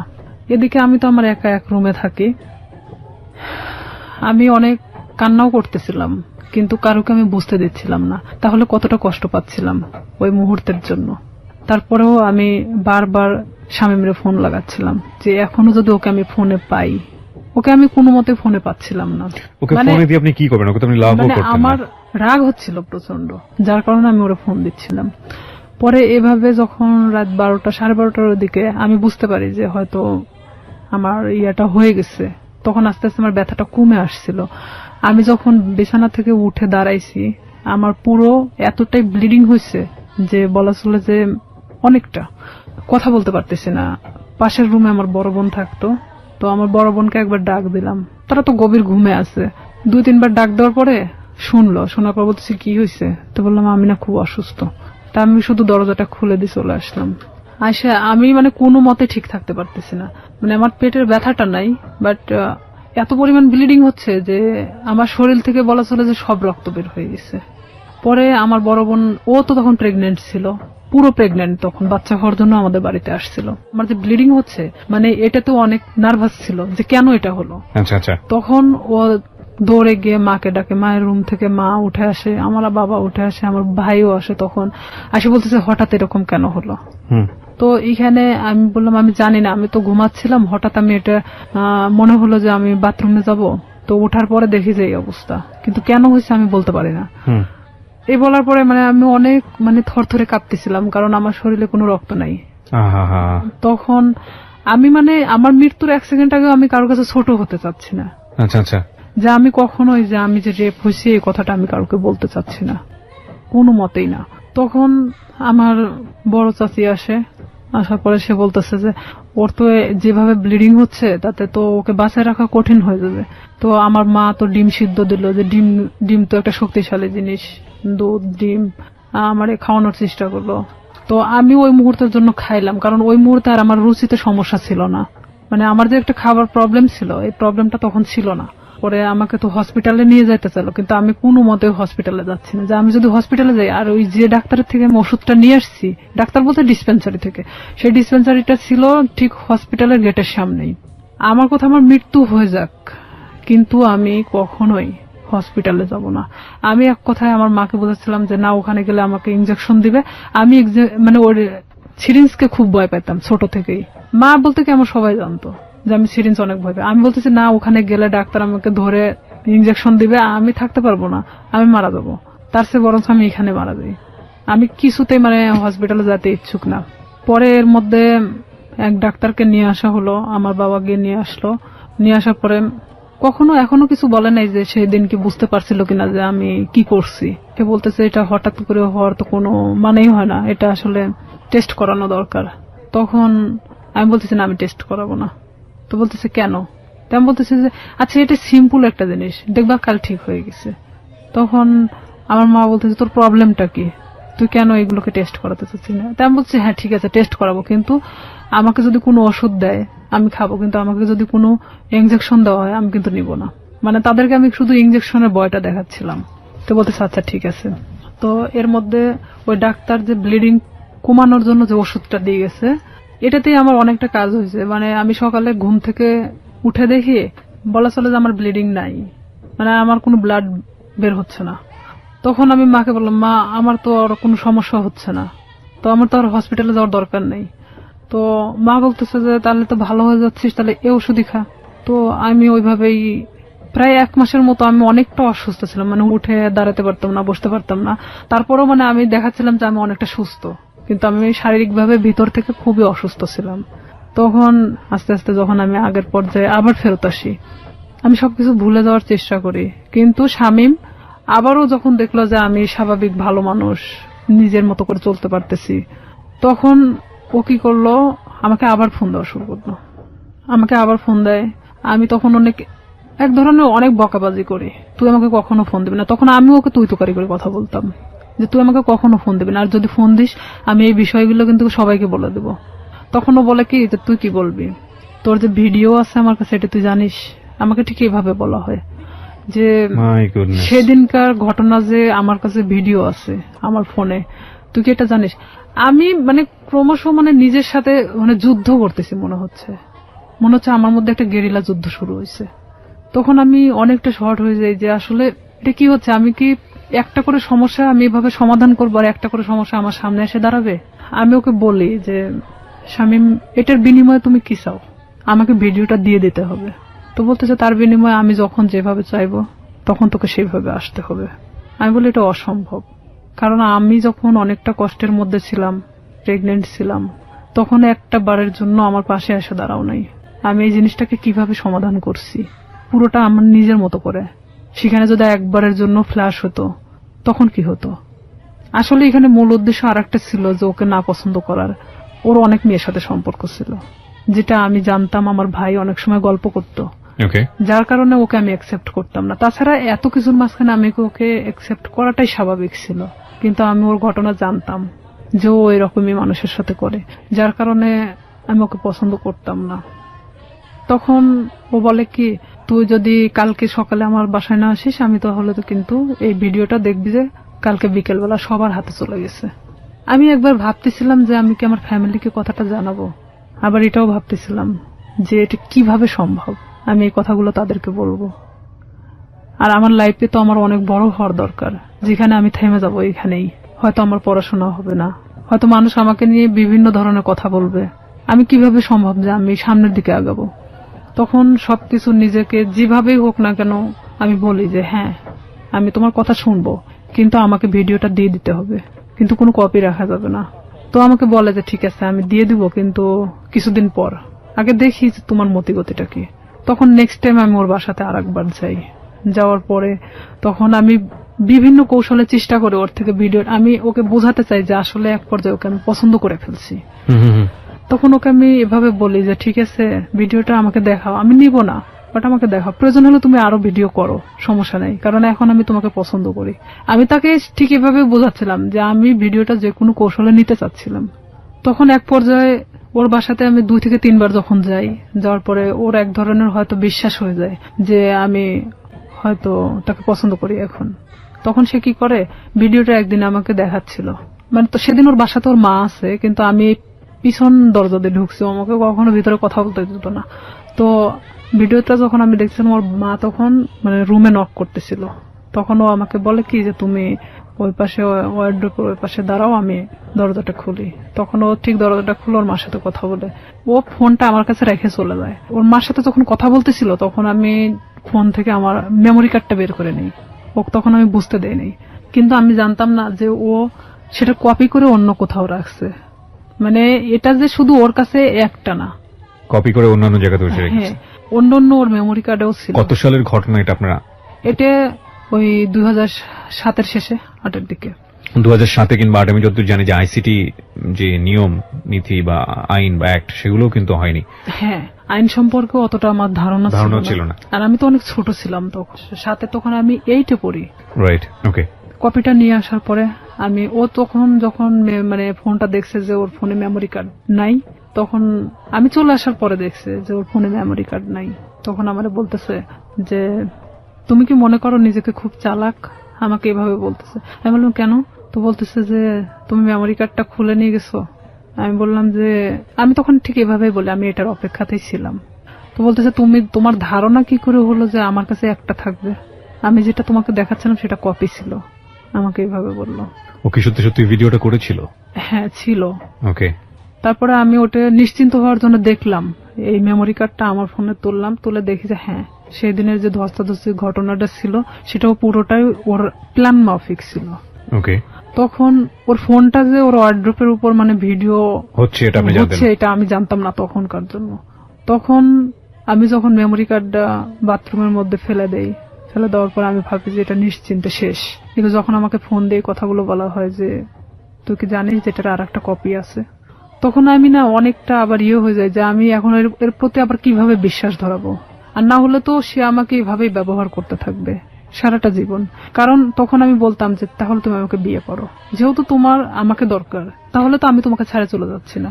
দেখুন, একটা মানুষ তার সামাজিক সম্মান বাঁচানোর জন্য কত বড় কত ভয়াবহ রকমের রিস্ক নেয়, অথচ আমরা একটা মানুষের সুযোগ পেলেই তার সামাজিক সম্মানকে জেনে না জেনে কিভাবে ক্ষতিগ্রস্ত করি। আমরা ফিরে আসবো প্রিয় শ্রোতা, মাত্র 4 মিনিটের বিরতি নিচ্ছি। 4 মিনিট পরে এই জীবন গল্পে আবারও ফিরছি, আশা করছি আমাদের সাথেই থাকবেন। ছিলাম রিয়া, আপনি যেটা বলছিলেন যে আপনি জানতে পারলেন যে আরো একটি কপি ওর কাছে আছে। হ্যাঁ, আমি তখন এটাই ভাবতেছিলাম যে তাহলে ওর প্রতি আমি আবার কিভাবে এই জিনিসটা বিয়ে করার প্রস্তাব দেই। তখন ও এরকম বলে যে না, আমি পড়াশোনা করতেছি, তো এখন তো বিয়ে করা সম্ভব না, ফ্যামিলি থেকেও তো এখন বিয়ে দিবে না, বিয়ে করার দরকার নেই, তাহলে আমাকে কিসের দরকার, আমরা এভাবে সম্পর্ক চালায় যাই, সময় হলে বিয়ে করে নেব, এই কথা বলে। আমি বলি না, এটাতে আমি থাকতে পারবো না এভাবে, কারণ তুমি যখন চাইবা তখন আমি যাব, আর এভাবে আমারও তো একটা জীবন, আমি না কোনো সময় তো ধরা পড়ে যেতে পারি, আমার পড়াশোনা আছে। তখনও বলতেছে যে তুমি তোমার মতো চলবা, জাস্ট মাঝে মধ্যে আমার সাথে দেখা করবা। আমি তখন রাজি হই না, যে তাহলে আমাকে ছেড়ে দাও এখান থেকে। তো ও বলে কি যে তুই যদি এখান থেকে বের হওয়ার চেষ্টা করিস তাহলে একটাই কথা বলবো, তোর ছোট বোন আছে, তার সাথেও ঠিক একই ঘটনা ঘটবে, আমার যে ছোট। তখনও কি ওই শামীম কি আপনার বড় ভাইয়ের ফ্রেন্ড হিসেবেই আছে? হ্যাঁ, তখনও আছে। তো আমার ফ্যামিলি তো তখনও জানতো না যে তার সাথে আমার সম্পর্ক এরকম চলতেছে। তখন ঠিক 1 বছরের মাথায় এসে আমার ফ্যামিলি জানা যায়। কিভাবে জানলো, মানে আমি যে ফোনে কথা বলতাম, শামীমের নাম্বারটা আমার ফোনে অন্য নামে সেভ করা ছিল, একটা মেয়ে নামে সেভ করা ছিল, মেয়েদের নামে। আমি ফোনটা রেখে গোসল করতে যাই, আমাদের তো বাড়িটা নদীর পাশে, তো নদীতে গোসল করতে যাই, তখন আমার বড় বোন ফোনটা দেখতে দেখতে শামীমের নাম্বারটা, মানে সে দেখে ভাবে যে এই নাম্বারটাও সম্ভবত আমার ভাইয়ের ফোনেও দেখছে। আচ্ছা। তখন আমার বোন এই নাম্বারটা নিয়ে এসে তার সাথে মানে অ্যাড করে। আর এই নাম্বারটা এখানে একটা মেয়েদের নামে সেভ করা, তার মানেটা কি? তখন আমার বোনের মানে অলরেডি বাচ্চা হয়ে গেছে, 7 দিন না 8 দিন বয়স। তো সেখানে ও যখন ভাইয়ের সাথে ডিসকাস করে এই বিষয়টা নিয়ে যে নাম্বারটা কার, তখন দেখছে যে এটা শামীমের নাম্বার। তখন আমি যখন বাড়িতে আসি গোসল শেষ করে চেঞ্জ করার পরে আমার ভাই আমাকে ডাকে। সে কিন্তু আমার সাথে কথা বলে না, ডাকতে বলতেছে যে এই নাম্বারটা কার। তখন এক পর্যায়ে আমি মনে চুমকে উঠি, প্রশ্ন করতেছে কেন। তখন আমি না চুপ মারে তাকায় আছি। তখন বলতেছে যে নাম্বারটা কার। তো আমি বলতেছি শামীমের। তো বলতেছে যে শামীমের নাম্বার তোর ফোনে কেন? বুঝলাম তোর ফোনে আছে, কিন্তু অন্য একটা নামে কেন? তখন মানে আমি কোনো কথা বলতে পারি না, চুপচাপ দাঁড়ায় আছি। আমার ভাই আমার একটা থাপ্পড় মারে, এমন ভাবে মারে আমার মানে এই গালটা ফাটে রক্ত বেরোয় যায়। বড় ভাই? হ্যাঁ। তখন আমার মা ধরার পরে বলতেছে যে মারামারি বাদ দিয়ে আসলে ঘটনাটা কি হয়েছে সেটা জানে। তখন আমার মা আমাকে জিজ্ঞেস করলো যে তার সাথে তোর কিসের সম্পর্ক। তো আমি তাদেরকে বললাম যে সে আমাকে পছন্দ করে, আমিও তাকে পছন্দ করি। ঠিক ব্যাপারটা নর্মালি বলে দিলাম। আসলে কি পছন্দ করতেন? এক পর্যায়ে এই 1 বছরের মধ্যে তার সাথে আমি এভাবে থাকতে মানে পছন্দ হয়ে গেছে যে আমি তো তাকে, সে আমাকে ছাড়তেছে না আর আমিও তার থেকে বের হতে পারতেছি না। তো আমি জানতাম যে আমার লাইফটা এভাবেই চলবে যতদিন হয়তো এখান থেকে সে আমাকে মুক্তি না দিচ্ছে কিংবা আমাকে বিয়ে না করতেছে। আর আমি তখন থেকে এটাই চিন্তা ভাবনা নিয়ে নিলাম যে যেভাবেই চলুক না কেন, যতদিন নিজের পায়ে মানে নিজে না দাঁড়াতে পারতেছি আমি প্রতিবাদ করব না এটা নিয়ে। তখন আমার ভাই আমাকে অনেক মারার পরে বলতেছে তুই জানিস ওর সম্পর্কে? আমি বললাম যে হ্যাঁ আমি জানি। তো বলতেছে যে কি জানিস তুই? তো বলতেছি যে ও যে অনেক মেয়ের সাথে সম্পর্ক ছিল কিন্তু এখন তো নাই, ও আমাকে সবকিছুই বলছে। তো বলতেছে যে ওর যে এখনো রীতা নামে একটা মেয়ের সাথে সম্পর্ক আছে তুই জানিস? তা আমি বললাম যে হ্যাঁ আমি জানি, আমি কিন্তু কিছুই জানি না। তারপর আমি স্বীকার করতেছি যে হ্যাঁ জানি। তো বলতেছে যে তোকে কি বলছে? তাই আমি বললাম যে হ্যাঁ তার সাথে নাকি সম্পর্ক ছিল এখন নাই। তো বলতেছে ও যে গত পরশুদিনও আমার সাথে গিয়ে দেখা করে আসলো রীতার সাথে, তোকে এই কথাটা বলছে? আমার ভাই কিন্তু নর্মালি আমাকে এভাবে জিজ্ঞেস করতেছে। তাই আমি বলতেছি হ্যাঁ আমাকে বলছে। তো আমি আসলে তাদের মধ্যে তাল পাকায় দিচ্ছিলাম এরকম যে শামীম যদি আমাকে বলে থাকে তাহলে রীতার সাথে কেন সম্পর্ক? তাহলে শামীম আমার সাথে তাহলে এ ধরনের কি ধরনের খেলা খেলতেছে? তখন আমার ভাই বলে যে তুই আরো একটা বিষয় শুনে রাখ, শামীমের সাথে তুই সম্পর্ক রাখিস না। যতই আমি তোকে মারধর করে যাই করি না কেন, তারপরেও তুই আমার বোন। ও আমাকে মারার জন্য তোকে বাঁচা নিছে। আমি বললাম কেন? তো বলতেছে যে একটা বিষয় নিয়ে ওর সাথে আমার গন্ডগোল হয়েছে, যার কারণে ও আমাকে এমন ভাবে মারতে চাচ্ছে যেটা মৃত মানুষের চেয়েও অন্যরকম একটা ইয়া। তো এখন আমি বলতেছি যে হ্যাঁ সেটা বিষয় আমি জানি, মানে এক কথায় আমি সবকিছু স্বীকার করতেছি যে আমি জানি। তখন এক পর্যায়ে আমি শুয়ে শুয়ে এটা ভাবতে থাকি যে আসলে আমার ভাইয়ের সাথে কি ঘটছে তারা। তখন আমি শামীমরে ফোন লাগাই বলি শামীম ভাইয়ের সাথে তোমার প্রবলেমটা কি? তো বলতেছে কি না তো কোনো প্রবলেম নেই। তাই আমি বললাম যে ভাই তো তোমার আমার বিষয় জানে গেছে, তো এইখানে এখন আমার মনে হয় যে বলে দেওয়াটা উচিত সবকিছু।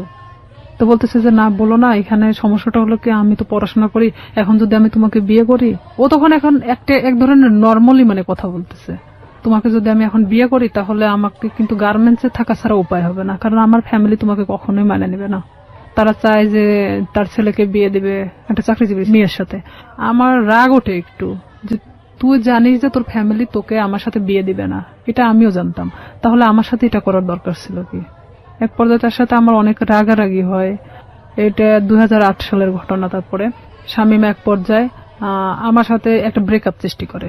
সে চাচ্ছিল যে আমি তার থেকে দূরে সরে যাই, আর আমিও তখন এক পর্যায়ে চাচ্ছিলাম যে আমি যে কোনো মূল্যে ওকে চাই। সে আমার জীবনটাকে নিয়ে এভাবে খেলতে পারে না, কারণ আমার ফ্যামিলি তখন জেনে গেছে যে তার সাথে আমার সম্পর্ক চলতেছে। তখন এক পর্যায়ে আমি আমার ফ্যামিলির সাথেও যুদ্ধ করি, আর এদিকে ও আমাকে কিন্তু যতটাই ভালোবাসুক না কেন আমার ফ্যামিলি থেকেও দূরে সরায় দিছে। দেখা যাচ্ছে আমার ফ্যামিলির বিষয়ে অনেক কথা বলে যে তোমার ভাই আমার থেকে দূরে সরানোর জন্য তোমাকে এই ধরনের হয়তো খারাপ কথা বলে আমার সম্পর্কে। তো আমি দেখতাম যে অবশ্যই আমার ভালোবাসার সম্পর্ক ফাটল ধরানোর জন্য তারা হয়তো এই ধরনের তার খারাপ বিষয়গুলো তুলে ধরে। তো এক পর্যায়ে আমার ফ্যামিলির সাথে কথা বলা বন্ধ করে দেই আমি। 2011 সালে ওর সাথে আমার ফুললি ব্রেকআপ হয়ে যায়, মানে ওর সাথে আমার কোনো প্রকার যোগাযোগ নেই। আর হঠাৎ করে মানে ও ফোন টোন অফ করে দিছে, কোনোভাবে খুঁজে পাওয়া যাচ্ছে না, মানে আমি অন্তত ওকে খুঁজে পাচ্ছি না। এক পর্যায়ে এলাকার এর মধ্যে সবাই জানে গেছে যে শামীমের সাথে আমার সম্পর্ক, কিন্তু এই যে পূর্বে যে ঘটনাটা যে সম্পর্কটা সৃষ্টি হলো কোথার থেকে এটা কিন্তু কেউই জানতো না। ব্রেকআপের পরে আমি দিশেহারা হয়ে যাই যে আমি এখন কি করব। তখন এর মধ্যে 2010 সালে তো আমি এসএসসি পাস করছি। অলওয়েজ সময় নিয়োগপত্র দেখে থাকি যে কখন কোথায় নিয়োগ দিচ্ছে। হুম, হুম, হুম। এক পর্যায়ে দেখি যে হ্যাঁ পুলিশে নিয়োগ দিচ্ছে, কিন্তু আমার বয়স হয়নি, 18 বছর পূর্ণ হয়নি। দিশেহারার মতো আমি একজন ঘুরি, এবং ঘুরতে ঘুরতে এক পর্যায়ে আমি ভাবি যে না, আমার একমাত্র এখন বাঁচার উপায় আমার নিজেকে চালানোর মতো একটা লাইফ তৈরি করতে হবে। জি। 2012 সালের সেপ্টেম্বরের দিকে একটা নিয়োগ হয় পুলিশ ডিপার্টমেন্টে। এর মধ্যে কিন্তু শামীমের সাথে আমার কোনো প্রকার যোগাযোগ নেই, কোনো প্রকার সম্পর্ক নাই আর। ওকে, কিন্তু মনের মধ্যে ভয়টা কাজ করে, না জানি কখন ভিডিওটা পাবলিশ করে দেয়, তাই কি? নাকি ও ভিডিওটার বিষয়টাও ছিল। আর একটা কথা যে এক পর্যায়ে আমি ওকে ভালোবেসে ফেলছিলাম। হুম। আর একটা বিষয় যে আমার এটা চিন্তা ছিল যে তুই যদি ভিডিওটা ফ্ল্যাশ করিস, অন্তত আমি তোর গলায় ঝুলে যাব। আমি জানতাম যে তারপরে পাবলিসিটিতে এটা দেখাবে না। ঠিক আছে, তো ওর গলায় ঝুললে আমার কোনো আপত্তি নাই, ও যদি করে তো তখন তো করবে। আমি পুরোটাই এখন ওর গলায় ঝুলার জন্য মানে প্রস্তুত। এই জন্যই বলি জীবন নাটকের চেয়েও নাটকীয়। আমরা যে সরল রৈখিক চিন্তাটা করছিলাম, চিন্তা করে দেখুন এই যে ভিডিওটা নিয়ে স্বাভাবিকভাবে আমাদের যে চিন্তাটা, এবং এই চিন্তার সাথে ওর চিন্তারও একটা মিল আমরা পাচ্ছিলাম, কিন্তু কিভাবে এটা টুইস্ট করলো। হিন্দি সিরিয়াল আসলে দেখার দরকার নাই। আমার মনে হয় যে নিজের এক একটা এরকম জীবন গল্প যদি জানা যায়, এটা সিরিয়ালের চেয়ে অনেক ভয়াবহ কিছু। ওকে, এটা ভাবতেছি যে ওর গলায় ঝুলে দেবো। তখন ও চাচ্ছে কি যে ভিডিওটা আমি কখনো ফ্ল্যাশ করবো না। ও নিজেই মানে ভিডিওটাকে শেষ করে দিছে, এমনকি আমার নাম্বার টাম্বার সবকিছু ওর থেকে শেষ করে দিছে। এক পর্যায়ে ওর নাম্বার টাম্বার যখন সব চেঞ্জ করে নিছে, তখন তো ওর সাথে কোনো যোগাযোগের কোনো নাই আমার। আমি তখন দিশেহারা একটা যে আমাকে এখন আমার লাইফের দিকে আগাতে হবে, যেভাবে হোক আমি একটা সরকারি চাকরি করব। 2012 সালে যখন এই সেপ্টেম্বরের দিকে এই নিয়োগটা হয়, আমার ভাই চাচ্ছিল না যে আমি পুলিশ ডিপার্টমেন্টে আসি, কারণ ও অনেক আগেই কিন্তু ডিপার্টমেন্টে যোগদান করছে। আমার ভাই না চাওয়ার কারণ একটাই, সে চাচ্ছিল যে আমি যদি পুলিশে ঢুকি নিশ্চিত আমি শামীমকে বিয়ে করব। আর আমার ভাই কোনো মতেই শামীমকে মানে নিতে পারতেছিল না। তাতে আমাকে ত্যায্য করতে তারা রাজি আছে, কিন্তু শামীমকে কোনো মতে তারা মানতেছে না, কারণ ও এর আগেও আমার ভাইয়ের জানা মতো অনেক মেয়ের সাথে এই ধরনের ঘটনা ঘটাইছে। কিন্তু আমার সাথে কি ঘটনাটা ঘটছে এটা তো আমার ফ্যামিলির এমনকি কেউই জানতো না। তখন আমার বাবাকে বললাম যে অমুক দিন তো নিয়োগ, তা আমি তো দাঁড়াতে চাচ্ছি। তো আমার বাবা বলতেছে যে আমার ভাইয়ের নাম তো বলতেছে পছন্দ করে না, আর এটা যদি আমি দাঁড়াতে সম্মতি দেই তাহলে দেখা যাবে যে এটা নিয়ে অনেক বাড়িতে এক ধরনের মারামারি শুরু হয়ে যাবে।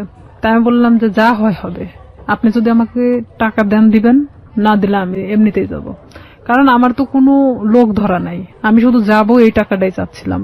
তখন আমার বাবা আমাকে 2000 টাকা দেয়, আমি ওই টাকা নিয়ে পাবনা চলে যাই দাঁড়াতে। এক ইয়েতে আমাকে সিলেক্ট করে, কারণ আমি 5 ফিট 9 ইঞ্চি আর আমি একটা স্ট্রং বডির মানুষ। তো দেখার পরে আমাকে সবার পিছন থেকে নিয়ে যাওয়া হয়, ওখানে মাপে ওয়েটে সবকিছু দেখে আমি ঠিক হই। মেডিকেলেও দেখা যাচ্ছে আমার কোনো প্রকার সমস্যা নাই। যাই হোক, চাকরিটা হয় আপনার শেষ পর্যন্ত? হয়। তারপরে আমার চাকরিটা হয়, ওখান থেকে আমি বাড়িতে আসি। বাড়িতে আসার ঠিক আধা ঘন্টা 1 ঘন্টা পরে আমার ফোনে ফোন আসে একটা আনওয়ান নাম্বার থেকে। ফোন আসার পরে ওটাই ছিল শামীমের নাম্বার। তখন শামীম আমাকে বলতেছে যে শুনলাম তোমার নাকি চাকরি হয়েছে। তাই আমি বললাম হ্যাঁ। তো আমি বললাম যে এতদিন পর আমাকে আবার খোঁজ নেওয়া। তো বলতেছে আসলে আমি অনেক সমস্যার মধ্যে ছিলাম, আমার প্রত্যেকটা ফোন আমার ফ্যামিলি কারে নিছিল। মানে এটা কিন্তু পুরোটাই মিথ্যা কথা। আমি জানতাম, জানা সত্ত্বেও মানে আমি ওর সাথে আবারও কথা বলতে থাকি। ভালো লাগে আপনার? হ্যাঁ, যেহেতু আমি ওকে মনে প্রাণে চাচ্ছিলাম, আমি আবারও ওর সাথে কথা বলতে থাকি। আমি এর মধ্যে ট্রেনিং এ চলে যাই, ট্রেনিং শেষ করি, ডিস্ট্রিক্টে যখন জয়েন্ট করি। এর মধ্যে ব্যারাক সিস্টেম, ব্যারাকে কিন্তু আমরা একটা ব্যারাকে অনেক মানুষ থাকি, সেখানে আপনি ফোন এখানে রেখে যেতে পারেন, বাথরুমে যাচ্ছেন, কোন একটা কাজে বাহিরে যাচ্ছেন, ফোনটা রেখে গেছেন। তো এখানে আমার পাশের বেডের একটা মেয়ে এই শামীমের নাম্বারটা নিছে, আমি জানতাম না। এখন কন্টিনিউ তার সাথে সে কথা বলে, আমি কোথায় যাচ্ছি, কি করতেছি সব আপডেট দেয়। হ্যাঁ, সে জানতো। আমি খালি ভাবতাম যে এটা অলৌকিক ঘটনা, যে আমি কই গেছি, কোন ড্রেস পরে গেছি, সে কিভাবে জানে। ওকে। তার সাথে কিন্তু আবার তাদের মধ্যে একটা ভালোবাসার সম্পর্ক সৃষ্টি হয়ে গেছে সেই মেয়েটার সাথে। পরে আমি তো ওকে বারবার বলি যে দেখো আমি তো চাকরি করি, এখন আমাকে বিয়ে করো। এখন সে কিছুতেই তখন বিয়ে করতে রাজি না। এটা 2013 ঘটনা। 13 শেষের দিকে আমি ছুটি আসি বাড়িতে, আমি ওকে ফোন দিয়ে বলি, আমি এর মধ্যে কিন্তু অনেক গন্ডগোল হচ্ছে ওর সাথে, মানে আমি বিয়ের কথা বলি, সে কিছুতেই বিয়ে করতে চায় না। এদিকে আমার ফ্যামিলি তো মানে শামীমকে নিয়ে তো খুব একটা ডিস্টার্ব ফিল করতেছে। তো আমি এদিকে ওকে বারবার চাপ দেওয়া সত্ত্বেও আমাকে কিছুতেই মানে বিয়ে করতে চাচ্ছে না, তো চাচ্ছে না। তখন আমি বলি ঠিক আছে আমি বাড়িতে আসতেছি, যা করার করব। এই কথা বলে আমি বাড়ি চলে আসি। ফোন দিলাম, ফোন দিয়ে বলতেছি আমি তোর সাথে দেখা করতে চাই। ও আমাকে বলে যে আমি দেখা করতে পারবো না। তাই আমি ডিরেক্টলি ওর বাড়িতে চলে গেছি এই ফোনে কথা বলতে বলতেই। কারণ তখন আমি যখন পুলিশ ডিপার্টমেন্টে আসি তখন আমার সাহসটা ছিল অন্যরকম, কনফিডেন্স বেড়ে গিয়েছে। হ্যাঁ, আর আমি তখন চাকরিজীবী একটা মেয়ে। যাওয়ার পরে ও দেখি যে চেয়ারের পর বসে আছে, ওর মা পাশে বসে। ও আমাকে দেখে করলো কি, এক দৌড় রুমের মধ্যে চলে গেল, যাওয়ার রুমটা আটকায় দিল। দেওয়ার পরে ওর মা বলতেছে কি হয়েছে। ওর মারা সবাই তো জানতো আমার সাথে সম্পর্ক আছে। বলতেছে কি হয়েছে, তোমার প্রবলেম কি। আমাকে কিছুতেই ওই ঘরের দিকে আগেতে দিচ্ছে না। আমি বললাম যে আপনার ছেলেকে জিজ্ঞেস করেন, সে আমার সাথে কেন এরকম করতেছে। আপনারা জানেন, আমার ফ্যামিলি জানে, সবাই জানে যে তার সাথে আমার সম্পর্ক, তাহলে কেন আজকে ও অস্বীকার করতেছে। তো বলতেছে এটা তোমার ব্যাপার, কিন্তু আমার বাড়িতে কোনো সিক্রেট চলবে না। এটাও ঠিক, তাদের তো কোনো বিষয় না, তারাও তো আমার সাথে বিয়ে দিতে চায় না। তখন আমি নিরুপায় হয়ে ওখান থেকে বের হয়ে চলে আসি। আসার পর বাড়িতে আসার পরে আমি অনেক অসুস্থ হয়ে যাই। এক পর্যায়ে আমাকে হসপিটালে নিয়ে যায়, স্যালাইন চলতেছে। এর মধ্যে আমি যে ডিস্ট্রিক্টে চাকরি করতাম ওখান থেকে একটা মেয়ের ফোন আসে, আমার পাশের বেডের একটা মেয়ের ফোন আসে। বলতেছে যে শামীম কোথায়। তাই আমি বলছি শামীম কোথায় মানে। তো বলতেছে যে হ্যাঁ, জিজ্ঞেস করলাম। তাই তো বললাম যে জানি না ও কই আছে। তো বলতেছে যে ও কিন্তু এখানে আসছে অমুকের সাথে দেখা করতে। তাই আমি বললাম আপনি কই থেকে জানলেন। তো বলতেছে আমি ওর সাথেই ছিলাম, আমাকে নিয়ে গেছিল, কিন্তু ও জানে না যে আসলে আমি তাকে চিনি। কারণ চিনার কারণ হলো তার ছবি আমি তাকে দেখাইছিলাম। তা আমি তখন ওরে ফোন দিলাম, কিছুতেই ফোন ধরে না। পরের দিন ও আমার ফোনটা ও নিজে থেকে ব্যাক করছে। ব্যাক করার পর আমি বলতেছি তুই ওখানে গেছিস কেন। তো বলতেছে যে আমি আসছিলাম এমনিতেই একটা কাজে, তাই ভাবলাম যে ওই আপুরে কিছু বলে যাই তোর সম্পর্কে, তুই আমার সাথে এরকম করতেছিস। পরে এখানে ঘটনাটা হলো সেই মেয়েকে একটা শপিং ব্যাগ দেওয়া হয়েছিল, ব্যাগের মধ্যে অনেক কিছুই ছিল। সেটা কিন্তু তারা আবার যে রুমে দেখাইছে, কিন্তু তারা মানে যে দেখাচ্ছে সে কিন্তু জানতো না যে তার পাশের বেডের আরেকজন তাকে চেনে। তো আমি যাওয়ার পরে এটা নিয়ে তাকে আমি ফোর্স করলাম যে কেন আপনি তার থেকে জিনিস নিলেন, এটা সেটা বলার পরে তার সাথে এক পর্যায়ে ঝগড়া হয়ে যায়। ভাঙনটা এভাবেই শুরু হয়ে যায়। তার থেকে মানে আমার একটা ঘৃণা জন্মে যায় যে আমি স্ট্যান্ড থাকা শর্তেও সে অন্যজনের সাথে সম্পর্ক করে। তাহলে আমার ভাইয়ের কথাটাই সত্যি ছিল। তখন আমি একটা বাস্তবের সম্মুখীন চলে আসি। আমি তখন আস্তে আস্তে তাকে ভুলতে থাকি। এর মধ্যে যে যতটা ঘটনাই গেছে না কেন পুরোটাই খালি ব্রেকআপের দিকে গেছে, মানে গন্ডগোল, সম্পর্কটা ভেঙে দেওয়ার এক ধরনের। এর মধ্যে ওই জেলারই এক থানাতে আমার পোস্টিং হয়। ও ক্রমশ আমাকে এভাবে জিজ্ঞাসা করে তোর কার সাথে আজকে ডিউটি। আমি বলি যে অমুক স্যারের সাথে ডিউটি। ওখানে আমাদের তো শিডিউল বাই ডিউটি হয়। দেখা যাচ্ছে যে আপনার সাথে আমার বারবার ডিউটি হচ্ছে, এটা তো আর আমার দোষ না। ওটা কি তোর অমুক লাগে সেটা লাগে, মানে খারাপ ধরনের আমাকে কথা বলা হয়। আমি বলি দেখো উনি আমার অফিসার আর তার সাথে আমার ডিউটি হয়, এমন কিছু না। সম্পর্কটা তো আপনার ব্রেকআপের দিকে যাচ্ছে, মানে সম্পর্কটা তখনও ব্রেকআপ হয়নি। আবার জোড়া লাগে, আবার ধরেও না ছাড়েও না, এরকম একটা বিষয়, মানে একটা ঝুলন্ত অবস্থা। আবার তর্কাতর্কিও শুরু করে। তর্কাতর্কিও হয়, মানে যতটা সময় ভালো দিকে হয় ততটা সময় আবার খারাপ দিকেও। আমরা শেষের দিকে চলে আসবো প্রিয় শ্রোতা। গল্পটা কোথাকার গল্প, কোথায় গিয়ে দাঁড়িয়েছে একটু চিন্তা করে দেখুন। আমরা শেষের দিকে ফিরে এসে আপনাদেরকে একেবারে শেষ রিয়েলিটি যেটা সেটা জানাবো। এবং আবারও বলবো অনুমান করবেন না, কারণ জীবন গল্পে অনুমান আসলেই অপ্রয়োজনীয় এবং সেটা আসলেই শেষ পর্যন্ত মেলে না। ছোট্ট একটা বিরতি, তারপর ও আমাকে বারবার এরকম খারাপ খারাপ কথা বলে। তখন আমি বলি যে হ্যাঁ আমি ওকে পছন্দ করি, মানে এক কথায় বলে দেয় যে আমি ওই অফিসারকে পছন্দ করি, যে সে আমার থেকে তারপরও সরে যাক এখন। তখন সে কি করে, আমার এলাকাতে গুজব ছড়াইকে আমি নাকি ওনাকে বিয়ে করছি, অথচ তার সাথে আমার কিন্তু কোনো প্রকার সম্পর্ক নেই। তখন সেই এলাকায় ছড়াই দেয় যে আমি নাকি এরকম আমাদের ডিপার্টমেন্টের একজনকে বিয়ে করছি। এই লোকও আস্তে আস্তে এই জিনিসটা জানা যায় যে সে এরকম বিয়ে করতেছে, কারণ তার সাথে আমি অনেক বিষয় নিয়ে ডিসকাস করতাম আগে থেকেই। তখন এই ব্যাপারটা এমন ভাবে দাঁড়ায় যায়, সে আমার এলাকার মধ্যে এমন ভাবে গুজব ছড়ায় দেয়। তখন ওর বিষয়ে আমি বাড়িতে এসে আমার ফ্যামিলিকে পুরো ঘটনা তখন বলি। বলার পরে আমরা থানাতে যাই। থানাতে গিয়ে আমাদের যে অফিসার আছে অফিসারের সাথে কথা বলে এটা বিষয়ে আমরা একটা পদক্ষেপ নেই। নেওয়ার পরে ও তো বাড়ি থেকে পালায় যায়। ওর ফ্যামিলির লোকজনও কেউ ছিল না, কারোকে ধরতে পারে না। পরে শামীমকে ফোন দেওয়া হয়, মানে স্যার ফোন দেয়, ফোন দিয়ে বলে থানায় আসার জন্য। তো সে এক কথায় যে সে নিরুদ্দেশে, জীবনেও মানে তাকে ধরা ছোঁয়ার বাহিরে, এক কথায় এরকম। আপনি কি মামলাটা করেন নাকি শুধুমাত্র মামলা হয়? জিডি করি। জিডি করেন আপনি? আচ্ছা। আমার কথা যে সে আমার জীবন থেকে সরে গেছে, চলে যাক, সমস্যা নেই, অন্যের উপর দোষ চাপাচ্ছে কেন। পরে সে আমার কাছে অনেক ফোন দিয়ে ক্ষমা টমা চায় যে আমি জীবনে তোমার লাইফ সম্পর্কে কিছু বলবো না, যা হয়েছে হয়েছে, তুমি ইয়েটা উঠায় নাও। তো একদিকে দেখা যায় যে ভালোবাসার ক্ষেত্রে আমি তুলেও দেই সেটা। পরে এটা নিয়ে যার কথা বললাম, যে অফিসারের কথা, এক পর্যায়ে সে আমাকে বিয়ে করতে চায়, যেটা সবাই জানে গেছে। ঠিক আছে আমি তোমাকে বিয়ে করব। সে কিন্তু ডাইরেক্ট সাব ইন্সপেক্টর। আমি জানতাম যে সে বিবাহিত না, সে এতদিনও আমাকে কিন্তু বলতো সে বিবাহিত না। ওকে, যেই ভদ্রলোকের কথা আপনি বলছেন তার সঙ্গে আপনার একটা রটনা চারদিকে হয়েছিল।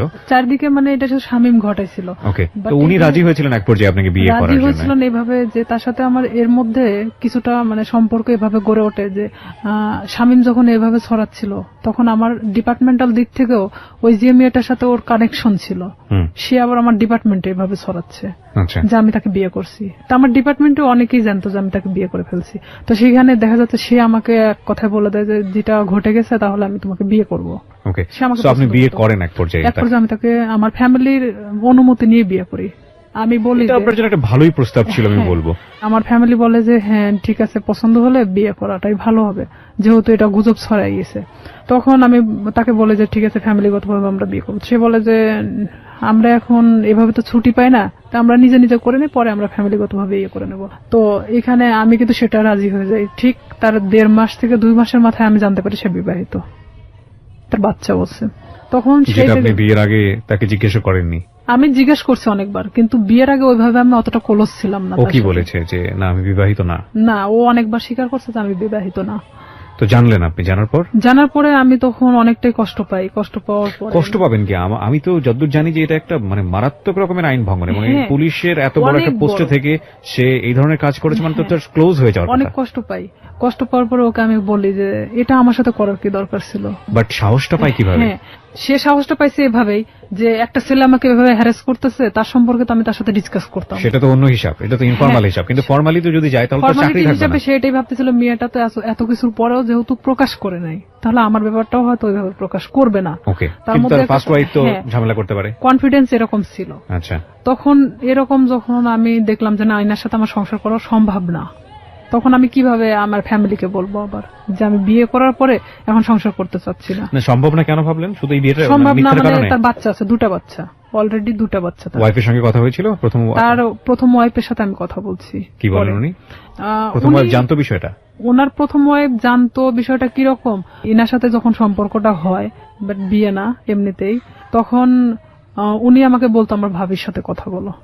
আপনাকে ওনার ভাবির সাথে কথা বলতো? মানে ওনার ভাবি ওনার ওয়াইফ ওনার ভাবি সাজতো। তাহলে কি এখানে দেখা যাচ্ছে না যে ওনার ওয়াইফ ব্যাপারটা জানতো? ব্যাপারটা শুধু আমি জানতাম না। ভাবির সঙ্গে কি বিষয়ে কথা বলতেন? বিয়ের বিষয়ে কথা বলতাম। আমি বলতাম যে আমি তোকে পছন্দ করি। বলে যে হ্যাঁ পছন্দ। সে তো আমাকে বলে যে তুমি ওকে পছন্দ করো। মানে অনেক বিষয় নিয়ে, আসল কথা এক কথায় যে একটা প্রেমিক প্রেমিকার মধ্যে একটা ভাবি আসলে যা হয়, সে সবকিছু একটা ওয়াইফ হলে তো কখনো মানা সম্ভব না আমার মতে। মানে ওনার ওয়াইফের সঙ্গে কথা হতো ঠিকই, কিন্তু আসলে আমি জানতাম ওনার ভাবি হিসেবে, এবং উনিও সেটাই বলতো যে আমি ওনার ভাবি হই। ওনার বাচ্চাদের সাথে আমি কথা বলতাম, কারণ আমি জানতাম যে ওনার ভাইয়ের বাচ্চা এগুলো। এক পর্যায়ে সে যখন আমি সংসার করব না, তখন বলে যে কেন করবা না, আমি কি এমন একটা কথাই তো ভুল বলছি, তো আমার তো তোমাকে পালার মতো সামর্থ্য আছে। সেটা আমাকে অনেক কিছু বোঝায়। তাই আমি বলি ঠিক আছে তাহলে আমি বাচ্চা কাচ্চা নিয়ে নেই, যেহেতু আমারও তো একটা লাইফ আছে। সে বলে যে না এখন বাচ্চা নিতে হবে না, এটা সেটা, মানে সে কোনো প্রকার আমাকে বাচ্চা নিতে দিবে না। তার মানে তখন কি আমি এটা বুঝবো না যে আমার লাইফের যত টাকা পয়সা আছে তারা আমার দিক গ্রাস করানোর চেষ্টা করতেছে। ক্রমশ সে আমার দিকে মানে টাকা পয়সা সবকিছু থেকে মানে আমার থেকে চাইতে শুরু করে। সে আমাকে দেওয়ার দূরের কথা, সে নিজেই আমার থেকে নিতে শুরু করে। ব্রেকআপ হতে হতে হতে হতে এখন লাস্ট পর্যায়ে আমাদের টোটালি ব্রেকআপ হয়ে গেছে। এই পর্যায়ে সেই ব্রেকআপের পরে শামীম এসে করতেছে কি, আমার বিভিন্ন ফেসবুক আইডি খুলতেছে, বিভিন্ন ছবি আপডেট করতেছে। মানে যেখানে আমি কখনো ফেসবুক চালাই না সেখানে দেখা যাচ্ছে ফেসবুক চালানো হচ্ছে। মানে আমার নামে অনেক কিছু করা হচ্ছে যে আমি নাকি আবারও বিয়ে করছি, কিন্তু আবারও এলাকার মধ্যে এক ধরনের গুজব ছড়ানো হচ্ছে। অনেক কিছু আমাকে একদিক থেকে শামীম আবারও চাপের মুখে রাখছে। মানে মাঝখানের জীবনটা ছিল একরকম, আর ফার্স্ট লাইফ আর এই লাস্ট লাইফটা আবার আগের মতো। তো এখানে আমি শামীমকে অনেক ফোর্স করি যে দেখ, আগে তো আমি অনেক নিরীহ একটা মানুষ ছিলাম, কিন্তু আমি আমার সার্ভিস লাইফ 5 বছর, এখন কিন্তু উঠে দাঁড়ানোর মতো শক্তি আমার আছে। তো আমার সাথে এমন কোনো কিছু করো না যেটাতে তোমারও ক্ষতি হবে বাট সবার ক্ষতি হবে। সো রাইট নাও আপনি যেটা বলছেন যে আপনি যাকে বিয়ে করলেন তার সঙ্গে আপনার ডিভোর্স। হ্যাঁ, ডিভোর্স থেকে আপনি দিয়ে দিয়েছেন। হ্যাঁ, আমি নিজে। আপনি কোনো আইনি অ্যাকশনও নেননি? আসলে কি নিব, নিয়ে লাভটা কি? আমি এটা করছিলাম যে তার নামে আমি জিডি করছিলাম, মামলা করার সিদ্ধান্ত নিয়েছিলাম আমার ফ্যামিলি থেকে।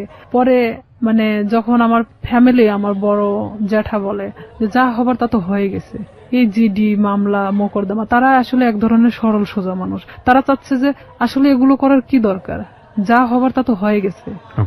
সেখানে তো মামলার দিক থেকে দেখা যাচ্ছে যে সে আমাকে মিথ্যা বলে হয়তো আমাকে বিয়ে করছে, কিন্তু তারপর থেকে তো আমাকে সে ছাড়তে চাচ্ছে না। বিষয়টা জটিল আকার ধারণ করতে সবকিছু মিলে, এই জন্য আপনি আর আবার এখানে দেখা যাচ্ছে যে আমার লাইফেও অনেক ক্ষতি হয়ে যেত, যে ওনার ওয়াইফ যদি টোটালি না করতে যায়, তার সাথে আমার কোনো যোগাযোগ হয়নি। তাহলে সেক্ষেত্রে উনি যদি আমাকে বিভাগীয় একটা মামলা দিত, আমি থাকতে আমার হাজবেন্ডকে সে ফুসলিয়ে বিয়ে করছে, তার হাজবেন্ডও হয়তো এই কথা বলে উঠতো যে আমাকে সে ফুসলাইছিল, কারণ সেটার কোনো প্রমাণ নাই, বিপদে পড়তেন। তো সেখানে দেখা যাচ্ছে যে আমার কথাগুলো ভিত্তিহীন ছিল। আমি সবকিছু ভাবে আবারও সেখান থেকে সবকিছু ক্লোজ করে চলে আসছি। এরপরে কি আপনার পিছনে শামীম আবার দৌড়াদৌড়ি শুরু করে? হ্যাঁ, এখন ও আবারও আমার পিছনে। ওকে বিয়ে শাদী করেনি? ও বিয়ে করছে, বিয়ে করার পর বউ ছাড়া দিছে, তারপরে আবার আপনার পিছনে। হ্যাঁ, এখন ও চাচ্ছে যে আমি। এখন কি করছে? ফেসবুকে আপনার নামে স্ক্যান্ডাল তৈরি করার চেষ্টা করছে। ফেসবুকে স্ক্যান্ডাল তৈরি করাটা খুব সহজ এই কারণে যে আমরা যারা সাধারণ মানুষ আছি, যারা এই অনুষ্ঠানটা শুনছেন, বিশেষ করে তাদের মধ্যে অনেকেই আছেন তারা খুব সহজ সরল। তারা একটা স্ক্রিনশট দেখলেই মনে করেন যে না জানি কি আছে এর মধ্যে, এই ঘটনা ছি। যে আমাদের সবারই একটা বড় সমস্যা হচ্ছে, আমরা সবাই ফার্স্ট ইমপ্রেশনে চিন্তা করি। ফার্স্ট ইমোশন, রাস্তায় একটা ঘটনা ঘটছে, কেউ একজন মার খাচ্ছে, আপনার মনে হবে সে চুরি করেছে, সে কারণে সে মার খাচ্ছে, এবং দৌড় দিয়ে গিয়ে আপনি দুটো মেরে চলে আসলেন। এই যে মনে হওয়ার ব্যাপারটা, এটা আমাদের ফার্স্ট ইমোশন ম্যাক্সিমাম টাইমই রং থাকে। আমরা কখনো বিহাইন্ড দ্য রিজন কখনো চিন্তা করি না, কজ কিংবা প্রুফ বিহাইন্ড দ্য রিজন কখনো চিন্তা করি না। একটু ঠান্ডা মাথায় 2 মিনিট ভেবে যে ওটার প্রতি আমাদের রিয়াকশনটা কি হবে সেটা জানাই না। কোন একটা পোস্ট দেখলাম, ইচ্ছা মতো গালিগালাজ। কিছুদিন আগে, আমি নাম মেনশন করবো না, আমাদের খুব বিখ্যাত প্রিয় একজন ক্রিকেটার তার বোনকে নিয়ে ছবি দিয়েছে ফেসবুকে, সেখানে আস্তাগফিরুল্লাহ, এত বাজে কমেন্টস। এই যে মেন্টালিটিগুলো না, এই মেন্টালিটিগুলোর প্রধানতম কারণ হচ্ছে আমরা ফেসবুকটাকে খুব হালকা ভাবে নেই। আমরা মনে করি যে এখানে একটা কমেন্টস দিলাম, দিলেই কি না দিলেই কি, এমন একটা জগৎ, এটার সাথে বাস্তবের কোনো যোগাযোগ নেই। কিন্তু এটা ভুল, কারণ দিন দিন এটা এত বেশি ক্রাউডি একটা প্লেস হচ্ছে, এখানে আপনি যেটাই করেন না কেন, যাই করেন না কেন, সেটা কিন্তু একটা ছাপ রেখে দেয়। ভুল করলেও সেটা একটা ছাপ রেখে দেয়, এবং একই সাথে ভালো করলেও সেটা একটা সম্মান বয়ে নিয়ে আসে। আমরা কেউই ভুল শুদ্ধের ঊর্ধ্বে না, কিন্তু এই যে স্ক্যান্ডাল তৈরি করা কিংবা একজনের নামে বদনাম রটানো, একজনকে বিপদে ফেলা, এটা করা ওটা করা, এই ব্যাপারগুলো না খুব সহজেই করা যায়। কারণ আমরা যদি বলি, আমাদের বাঙালি সেন্স এই জিনিসগুলো খুব ইন্টারেস্টিং। আমরা দেখবেন যে কেওয়াস পছন্দ করি। সিম্পল একটা উদাহরণ, মাটি খোঁড়া হচ্ছে, সেখানে 10 জন লোক দাঁড়িয়ে থেকে দেখছে, আপনিও দাঁড়িয়ে থেকে দেখছেন, নতুন কিছু নেই, বাট আমরা খুব কৌতূহল প্রবণ একটা জাতি। তো সেই জায়গাতে যখন এই ধরনের কেওয়াস তৈরি হয়, বিভিন্ন মানুষ সেই কেওয়াস তৈরি করার সুযোগ নেন, কারণ কেওয়াস খুব অতি সহজেই তৈরি করা যায়। তো এই ফেসবুকে স্ক্যান্ডাল করাটা খুবই ইজি, এবং স্ক্যান্ডাল করে ফায়দাও খুব সহজভাবে নেওয়া যায় আর কি। তো আমাদের মতো মানুষ, বিশেষ করে আমাদের রিয়াদের মতো মানুষ, তাদের জন্য, তাদের ফিউচারটাকে নষ্ট করার জন্য এই ধরনের স্ক্যান্ডাল এটা খুব কাজে লাগে। কিন্তু একটা কথা হচ্ছে কি ভাই, দিন শেষে গড জাস্টিফিকেশন বলে একটা ব্যাপার আছে, ঈশ্বরের মার। হ্যাঁ, এবং এটা খুব ভয়াবহ। ঠিক আছে, একজন মানুষকে বিপদে ফেলার জন্য আপনি যদি কোনো চেষ্টা করে থাকেন, তাহলে নিশ্চিতভাবে আপনি ধরে নেন আপনিও সেই বিপদে পড়বেন। আপনি মূলত আজকের এই অনুষ্ঠানে এসেছেন আপনার এই কথাগুলো খুলে বলার জন্য। আপনি একজন ভিকটিম, এবং আপনি যাদের হাতে আইন শৃঙ্খলা রক্ষা করার কাজ, তাদের মধ্যে কাজ করেও আপনি একজন ভিকটিম। এবং আপনার পুরো পরিচয়টা আমি এখানে গোপন রেখেছি। আপনার যে নাম আপনি ব্যবহার করেছেন সেটা ছদ্মনাম আমি বললাম, এবং বাকি যাদের সঙ্গে ওনার সম্পর্ক, তাদের কাউকে আমরা এখানে ফ্ল্যাশ করিনি বা এক্সপোজ করিনি। তার প্রধানতম কারণ হচ্ছে আমাদের সামাজিক অবস্থা। প্রচন্ড সম্মান আছে আমাদের যে পুলিশ বাহিনী, তাদের চেষ্টার প্রতি, তাদেরকে আমি রেসপেক্ট করি আমাদের এই অনুষ্ঠান থেকে। সেখান থেকে এসে আপনি সৎ সাহস নিয়ে আজকে এখানে এই বিষয়গুলো বলে গেলেন, এবং আপনি লাস্টে এই কথাটাও বললেন যে শামীমকে বিরত থাকার জন্য, নইলে আপনি বাধ্য হবেন কোন একটা অ্যাকশন নেবার জন্য। অ্যাকশন নিব বলতে নিছি তো, অলরেডি অ্যাকশন নিয়ে নিয়েছে। অলরেডি ও আমাকে এমন ভাবে হ্যারাস করতেছে, দেখা যাচ্ছে 2 টাকার নোটের উপর আমার নাম্বার, বিভিন্ন জায়গা থেকে আমাকে ফোন দিচ্ছে। ফোন দিয়ে বলবে কি, কয় টাকা দরকার, কয় টাকা দিয়ে থাকবেন, এই ধরনের আমাকে কমেন্টস করা হচ্ছে। কি অ্যাকশন নিয়েছেন আপনি? ঈদের পরের দিন থানাতে যাওয়ার পরে আমি স্যারকে সব কথা খুলে বলি, আবারও সেই জিডি করা হয়। জিডি মামলা করেননি? মামলা আমি আসলে করতে চাই না, যে মামলা করলে আমাকেও যেতে হবে তারিখে বেল পাই যাবে। ও ঠিকই আবার আগের মতো আরো হয়তো ভয়ঙ্কর হতে পারে। তো আমি সাধারণ জিডি করছি এর কারণে যে ওকে বোঝানোর জন্য।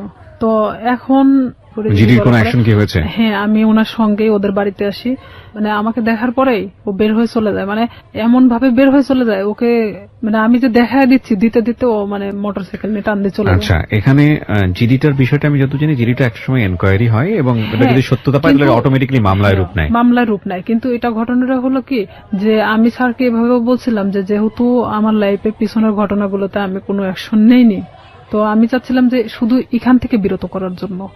এখানে যেহেতু আমার ফ্যামিলি কিন্তু এখন আমার পাশে নাই, এক পর্যায়ে আমি ডিভোর্সের পরে পুরোটাই আমার ফ্যামিলি থেকে ভিন্ন আছি, তো কেউ যেহেতু আমার পাশে নাই সেখানে তো আর আমার লড়াই করে কোনো লাভ নেই। আমি চাচ্ছি যে সে যেন আমাকে ডিস্টার্ব না করে, তাহলে তো আমি ফুললি আমার মতো জীবনযাপন করতে পারতেছি না, আমি আমার ফ্যামিলির উপর নির্ভরশীল না আমি অন্য কারোর উপর। সবাইকে একটা বিষয় সতর্ক করছি, যারা আজকের এই অনুষ্ঠানটা শুনছেন, আমি জানি অনেকেই সতর্ক হবেন না, তারপরও দুই একজন তো নিশ্চয়ই হবেন, সেজন্যই বলি কোন ধরনের কোন ডকুমেন্টস বা কাউকে যদি আপনার মনে হয় যে আপনি তাকে হেয় করবেন, যে কোনো ভাবে হোক সামাজিক ভাবে হেয় করবেন, সেই রকম কোনো ডকুমেন্টস যদি পাবলিকলি আপনি ওপেন করেন, ফেসবুকে হোক বা অন্য যে কোনো কোথাও হোক, আপনি যদি ওপেন করেন without his or her permission, যাকে আপনি এটা ওপেন করছেন, যাকে আপনি এক্সপোজ করছেন, যাই করেন না কেন, আপনি যদি তার অনুমতি ছাড়া এটা করেন, সেটা কিন্তু আইসিটি অ্যাক্টে আপনার এগেইনস্টে খুব কঠিনতম একটা মামলা হয়ে যাবে। এবং আপনার কিন্তু কোনো জাস্টিফিকেশন নাই একটা মানুষকে, সে ভুল করুক বা অন্যায় করুক ন্যায় করুক, তার কোনো প্রুফ দিয়ে আপনি সেটা ফেসবুকে একটা প্রচারণা চালাবেন। কারণ সামাজিক মর্যাদা যদি ক্ষতি হয়, সেই সামাজিক মর্যাদা ক্ষতির ঘানি কিন্তু আপনাকে টানতে হবে, এবং এগুলো কিন্তু নিয়ম আছে, আইন আছে। সুতরাং কোন ধরনের মন্তব্য করা থেকে শুরু করে, কাউকে হেয় করা থেকে শুরু করে, এবং ফেসবুকে এমন কোনো কারো বিরুদ্ধে কোনো ডকুমেন্টস, সেটা প্রোপাগান্ডা ছড়ানোর জন্য হোক বা কারো বিরুদ্ধে কোনো ফায়দা নেবার জন্য হোক, যদি আপনারা কখনো এটা করে থাকেন কোনো মেয়ের বিরুদ্ধে, কোনো ছেলের বিরুদ্ধে, যার কোনো বিরুদ্ধে, তার মানে আপনি বিপদে আছেন। সুতরাং এটা প্লিজ করবেন না, কারণ সে যে কোনো মুহূর্তে আপনার এই বিষয়গুলোকে ইস্যু করে আপনার এগেইনস্টে মামলা করতে পারবে। আপনারা যদি মনে হয় এরকম কাজ করে কাউকে সামাজিকভাবে হেয় করবেন, তাহলে মোদ্দা কথা হচ্ছে আপনি নিজে নিজের বিপদ ডেকে নিয়ে আসছেন। সুতরাং সচেতন হন।